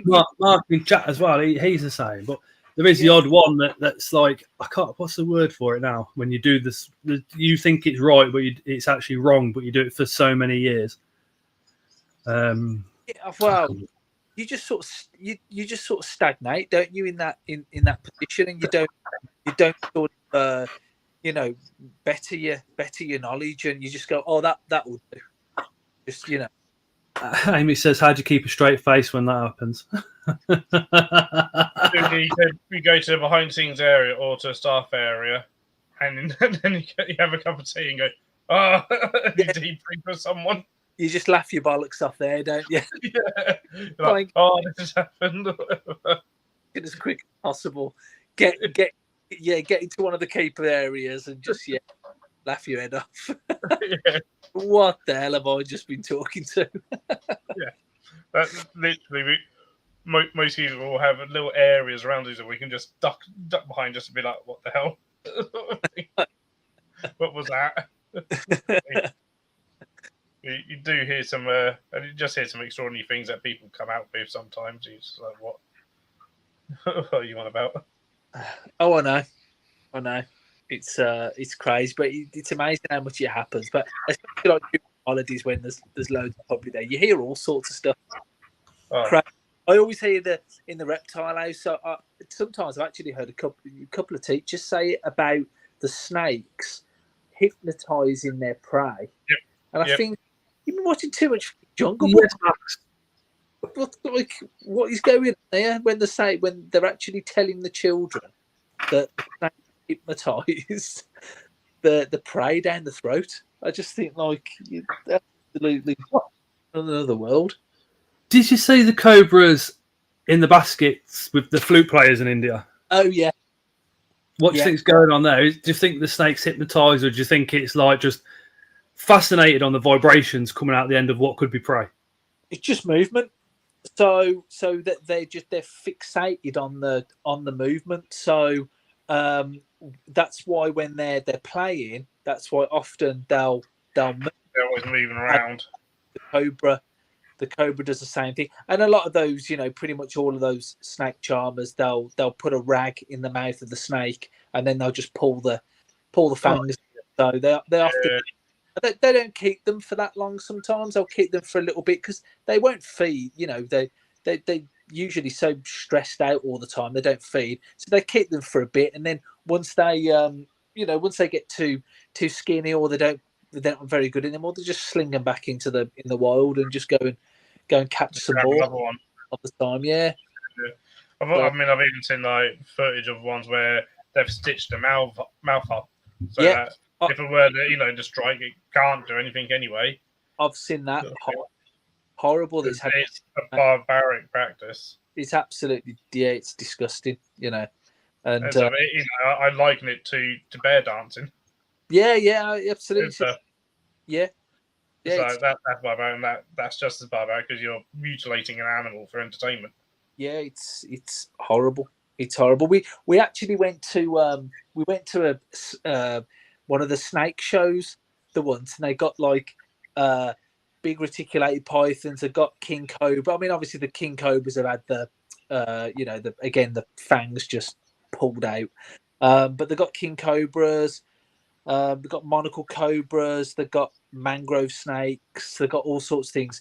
And in the end, like me and this other guy, we really pissed off the ones that were doing this show because we just sort of got up, we entered because you've got like the sort of the stage area where they've got all these snakes, And we just, these snakes that they're winding up, like radiated rat snakes and stuff like that, that really get up and start striking.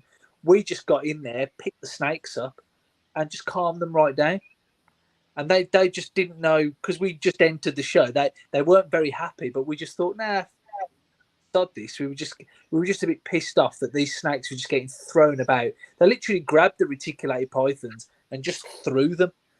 That's like a big snake that's just getting like chucked. It's just like, if you're going to do these shows, fair enough, and make money, but don't just the utter disrespect for the animals. There was just no care or anything. It just really put me off watching those snake shows.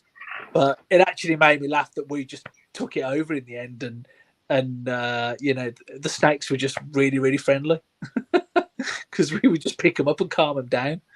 And the people that were doing the show, they didn't really know like what to do. They weren't very confronting. They didn't really confront us about it. I think they were just a bit shocked that we sort of got in there and started picking them up. And but it's just that utter disrespect. It's just pisses me off. So you just get wound up about that going to India and well, especially Thailand.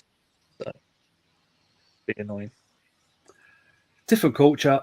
I mean, in China, they fight spiders, true spiders, but they'll walk around and they'll put a true spider in a matchbox in their pocket until they see the mate who's also got one in their pocket, and then they'll bet on who's going to win and stuff like that. They eat cats and dogs as well. We don't. It's.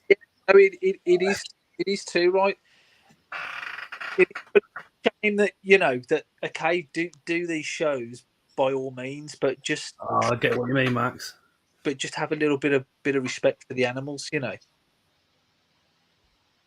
Yeah, it's a shame. So, right. Well, I think I'm going to have to love you and leave you because I think I'm on about 1% at the moment on my phone. So it is about to crash. So yeah, me and Phil will come over to the zoo and badger you to have a little look behind some of the scenes maybe and all the rest of it. That'll be pretty cool. Yeah. Hopefully it'll be early summer. Yeah. So it's not too. Keep in contact and we'll sort something for sure. See if that certain Irishman that won't be named will come flying over for it and all maybe. No, put a big poster. I'll send you a picture. There's a big poster outside now. Not wanted. Didn't you need big chunks of prey for the Komodo? No, not that big. No, he wouldn't. I don't think he'd be interested. Not even the Komodo would want that. No, not at all. Not at all. That Irish look nothing. Adam, it's been an absolute pleasure. Thank you so much for agreeing to come on and then actually coming on as well. Thank you, dude. The stories tonight have been absolutely incredible. Yeah, thank you again, dude. Do you want to give your zoo a quick shout out again? Yeah, but Birmingham Wildlife Conservation Park. So just come over and have a visit. And it's cracking. So come over.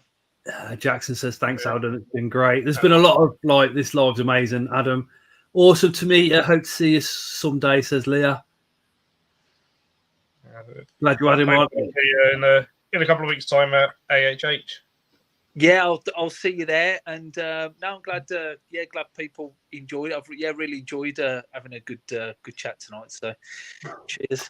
When's that? 18th and 19th of March for the AHH run, which is open to the public. Drayton Manor. So advancing herbological husbandry / the British Herbological Society joint conference. Yeah. Weekend conference that is mixture of trade, zoo, and private. Can you get a fossorial enclosure by then, Adam? And fill it with some soil and some moss on the top. By the AHH? Yeah. What and you're going to bring me something cool so I can. I won't be able to attend, but I can always drop it to Phil. A cobalt blue adult female. Oh, do you know what? I would absolutely. There's no way I could keep it at work. So At home. oh yeah, let For your me. wife. That's the one that your wife wants. Well, she does. She absolutely loves them, but I don't know whether she actually wants one. I'll have to have a word. Have a word, and then yeah. Like I said, tell her not to worry because they're not very expensive at all anyway. So it's... I'll ask her about that. That's very kind of you. They are old world. They're not a beginner species, but you've had more than enough experience with very fast striking animals, to say the least. Yeah.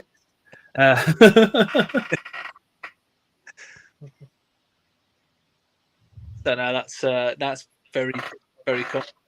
Cheers. But yeah, let us know if she does want one. We'll send one. We'll send one over. But you'll have to let me know before Sunday. Okay. Because I'll see Phil this Sunday at the Taunton show. Okay. No worries. But again, thank you, Adam. Really enjoyed it this evening. There's been tons of positive comments, like literally tons. Yeah, have you got a Facebook page for your zoo stuff or anything like that, or quickly before you? So I do so I put a lot of zoo stuff on Instagram. So sort of a lot of the enrichment training stuff and just sort of breeding stuff that I see out in the wild. So videos and photos of various things that I've encountered on the trip. So I tend to put all of that on Instagram. So it's just Adam __ Radovanovic. So with a surname like that, you'll never find me. Shall I get the link? Yeah, get the link quickly. Put it into the chat. There's still 20 people watching, which is incredible for this time of night. There you are. So, but yeah, I tend to do sort of more on Instagram now because I sort of prefer it because it's sort of it's just less, isn't it? Which I quite like. It's cool photos, videos, and I quite like that, but without the whinging. So without the bullshit comments that come. Yeah, I get that. But yeah, thank you again. A tremendous amount, Adam. Really appreciate your time. Cheers, and thanks for having me on, and yeah, I'll hopefully see you soon. Anyway, of course, if it pains me to say it, but if Raymond's in chat, thank you for putting us in contact. Yeah, he did, didn't he? He did. Yeah, he's a good. He is good egg, bless him. So, but now I'll be in touch about the cobalt. So, thanks very much. Yeah, no worries. Just let me know. Right. Cheers, guys. Cheers, Adam. Thank you again. See you later. Hi, Emily.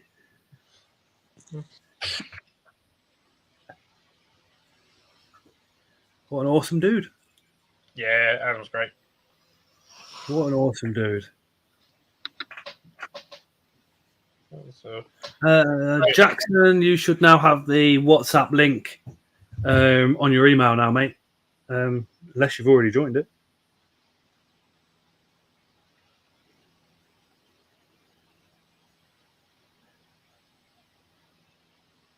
No, not yet.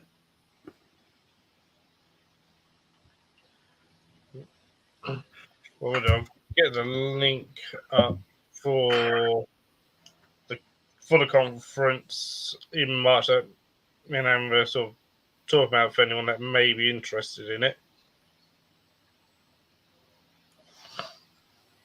There's lots of talk. There's going to be talks on like lighting and stuff.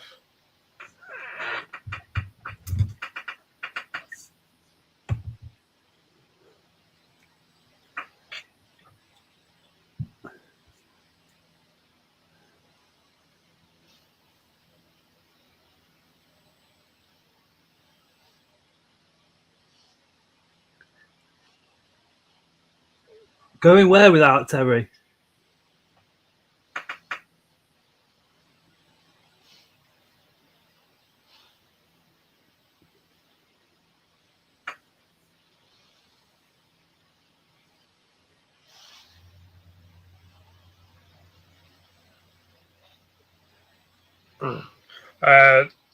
She's got to come to the conference, but without Terry. Ah.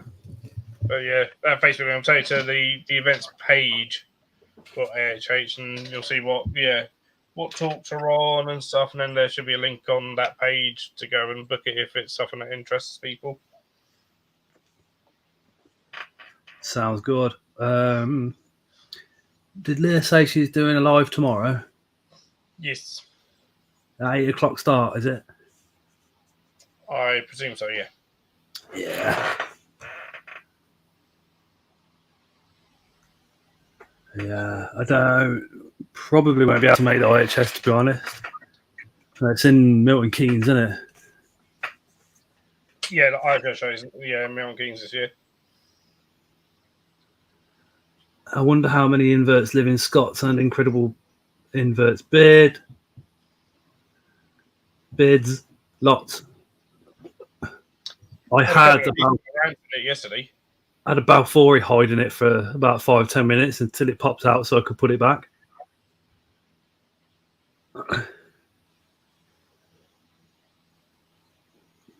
Scott's beard is fake. It is not fake. That is a myth set about by that naughty Michael Taylor.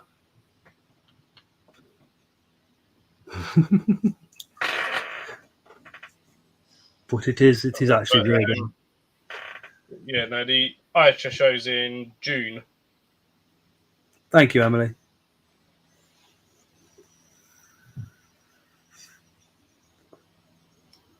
It's in Drayton Manor.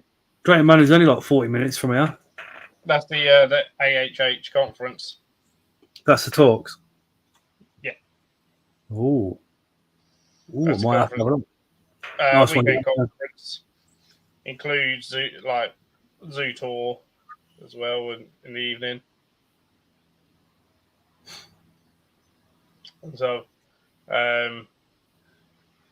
various talks.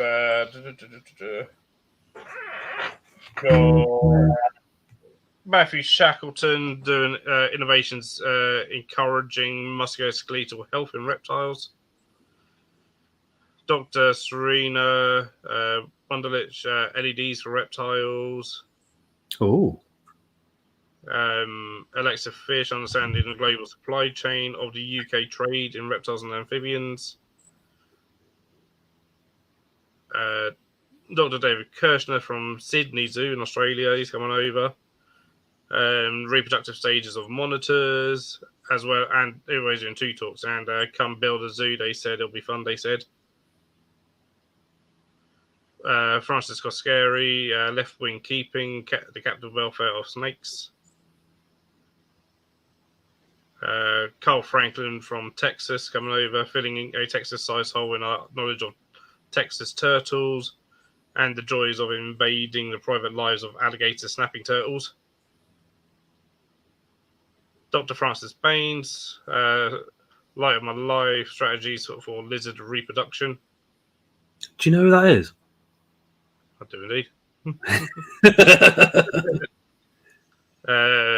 Fraser Gilchrist, optimum neglect of the Egyptian tortoise. Raven Murren, seeing things in new light. Dr. Henry Brahms from Germany, teaching a reptile feeling, an interactive approach. And Professor Mark O'Shea, forensic historical herpetology, snake histories or red herrings. Dr. Jonathan Howard, aka Beardy Vet, sea snake rehabilitation, just a snake that took the water, as well as a few others. So it's 2 full days.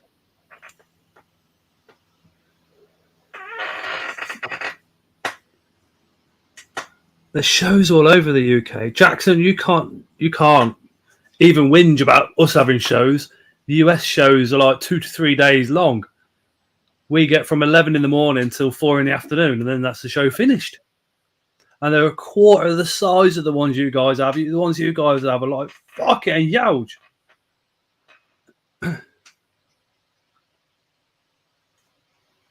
You'll be fine, Leah. Trond, you can't say anything. You're coming over for the Bristol show anyway. Mark's giving us a lift to Taunton this weekend to that show. I can't wait. It's going to be epic.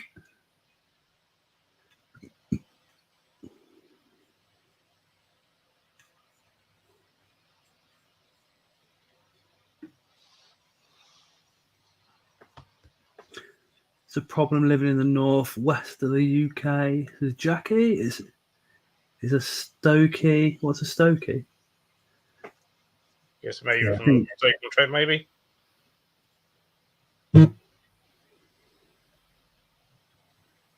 Tarantula Brandon, got it too far, none near me. Yes, there's the Brandon, the central one is the closest to your area, which is in London. First time this year as well. Oh, from Stoke.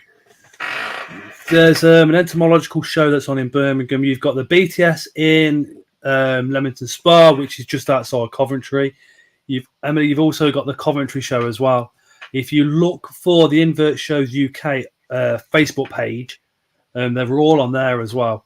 And if you have a look, you'll find the details to where all the events are. Not too badly positioned in the Midlands if you're in Stoke. I wouldn't be surprised actually on Coventry if you can't get a train to or from. Tron, yes, Scott, but I need them all.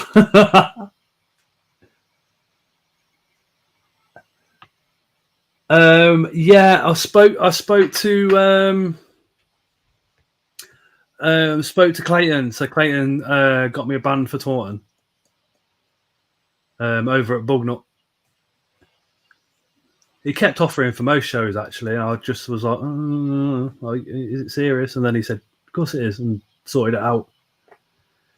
But I think me and Mark are getting there quite early, so he just wants a quick hand moving and stock in. I was like, yeah, sure.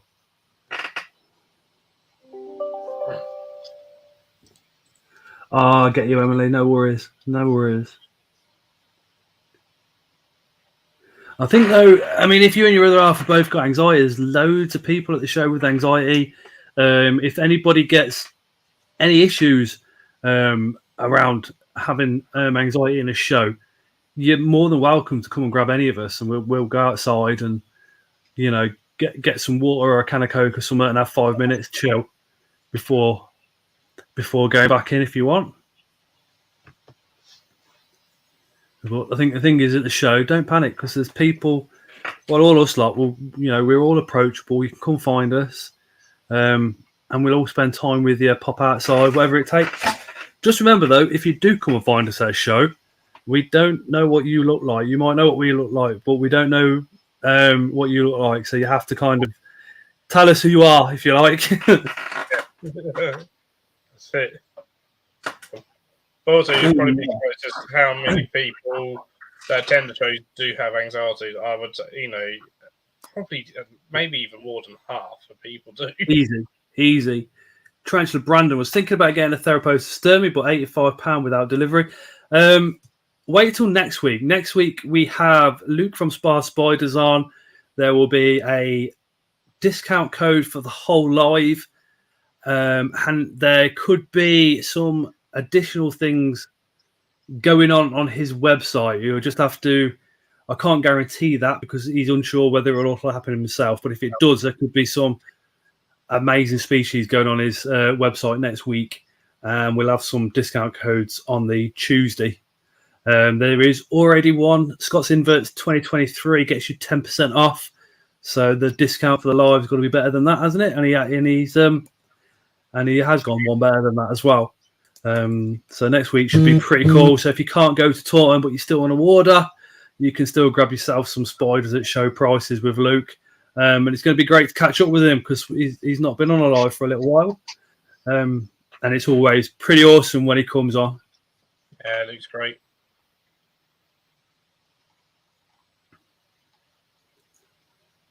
Oh, Brandon's birthday's on the Tuesday as well. Remind me, Brandon, and we'll give you a shout out. But please remind me. I have a memory like a bloody goldfish sometimes. Which actually have pretty good memories. Yeah, well, yeah. All right. my memory is not the greatest. It never has been. I phoned my mum the other day, and I went, "Mum, I keep forgetting. I forgot this." And my mum literally said, "Nothing changes. You've always been forgetful, Scott. You haven't got the onset of early Alzheimer's or anything. You haven't changed." And I'm like, "Yeah." Buy him a tape dispenser. He always steals mine. Yeah, he's coming on the live Tuesday. That should be pretty epic. I'm really hoping some of the stuff he has got come in gets to him before the show, and some of it gets to him before the live. But you just, it's all up in the air, isn't it? Until it's actually there in your hands.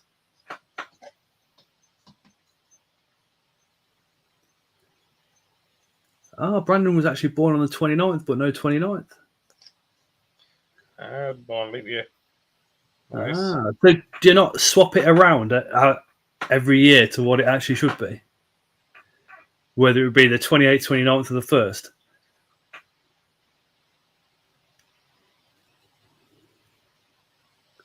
I would.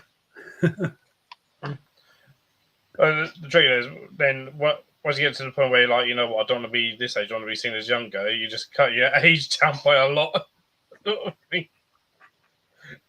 technically my birthday only comes around it. I'm 44, but technically I'm 14.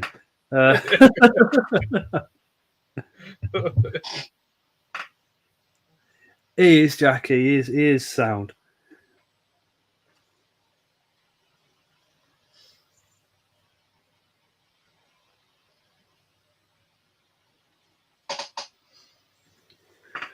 Everybody's messaging me. I'll leave them alone.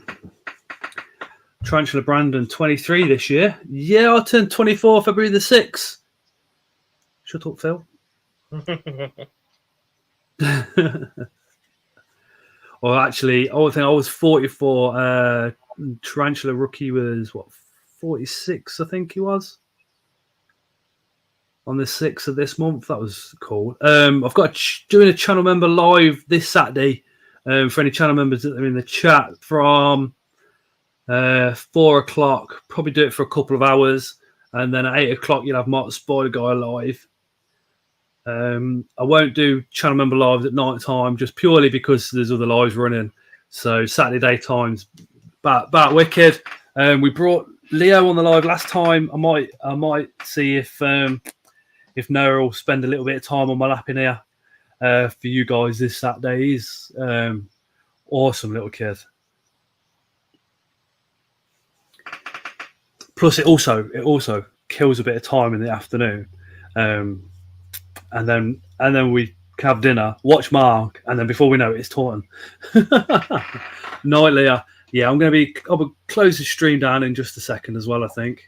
Yeah, I'm going to be travelling down there on Saturday.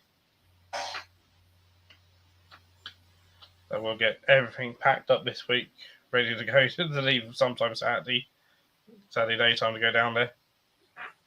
You taking anything special for sale?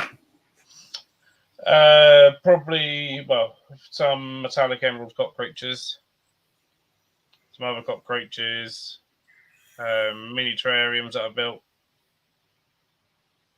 So little closed ones. So just for plants. You can have like springtails in them, but I haven't put any animals in them.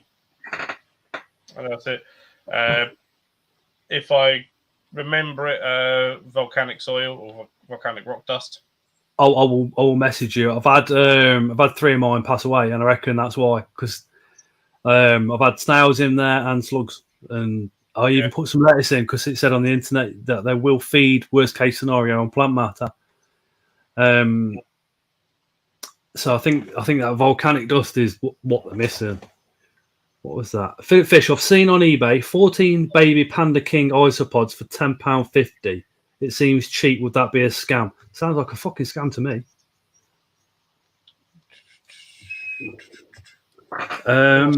Baby, yeah, that is cheap. I mean, they're coming down in price.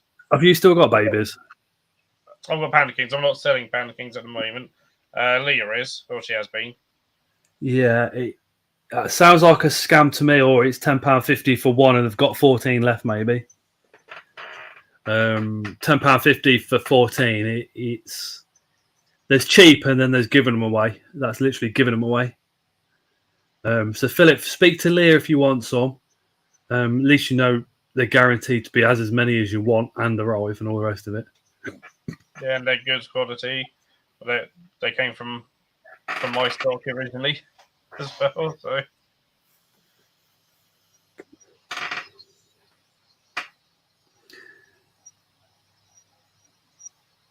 is there much difference from the apophysis to Sturmy? Yes, the apophysis, in my view, is better looking. Doesn't kick as much hairs around, but still will kick. And the hairs don't seem to be as irritating as a Sturmy. When people tell you Sturmy hairs are irritating, that's an understatement. I hate it, especially if you get any here. If I get any here, it seems to be painful when I pick anything up. It's ever so weird. And the wrists, my God, wrists with urticating hairs. But anyway, thank you everybody for watching. All the channel members, thank you for your support. You literally gave me money to take to Taunton this Sunday, so I really appreciate all that. Massively so. Otherwise, I would have been literally going with zero. So you guys absolutely rock. Next week on Tuesday, we are going to be having Luke from Spa Spiders on.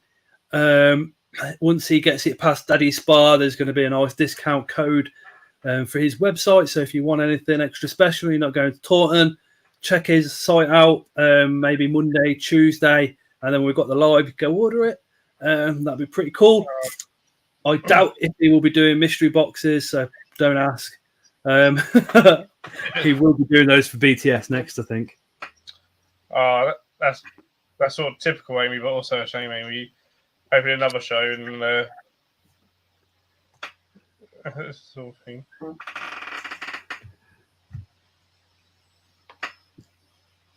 Oh, it's Granddaddy Spa now, isn't it? I think we were saying. But yeah, thank you everybody. Really, really appreciate your time. And thank you for all the positive feedback. Philip, thank you so much. Some of the stuff tonight I would have been a bit lost with, especially the zoo stuff. So really, really appreciate you popping along, dude, for the support. Pleasure. And if you subscribe to me and you're not subscribed to Incredible Inverts and Other Animals, there's something wrong. So make sure you do so. Just double check after the live's finished. Just put Incredible Inverts and Other Animals, go search and go give him a subscription too. And we shall say night, everybody.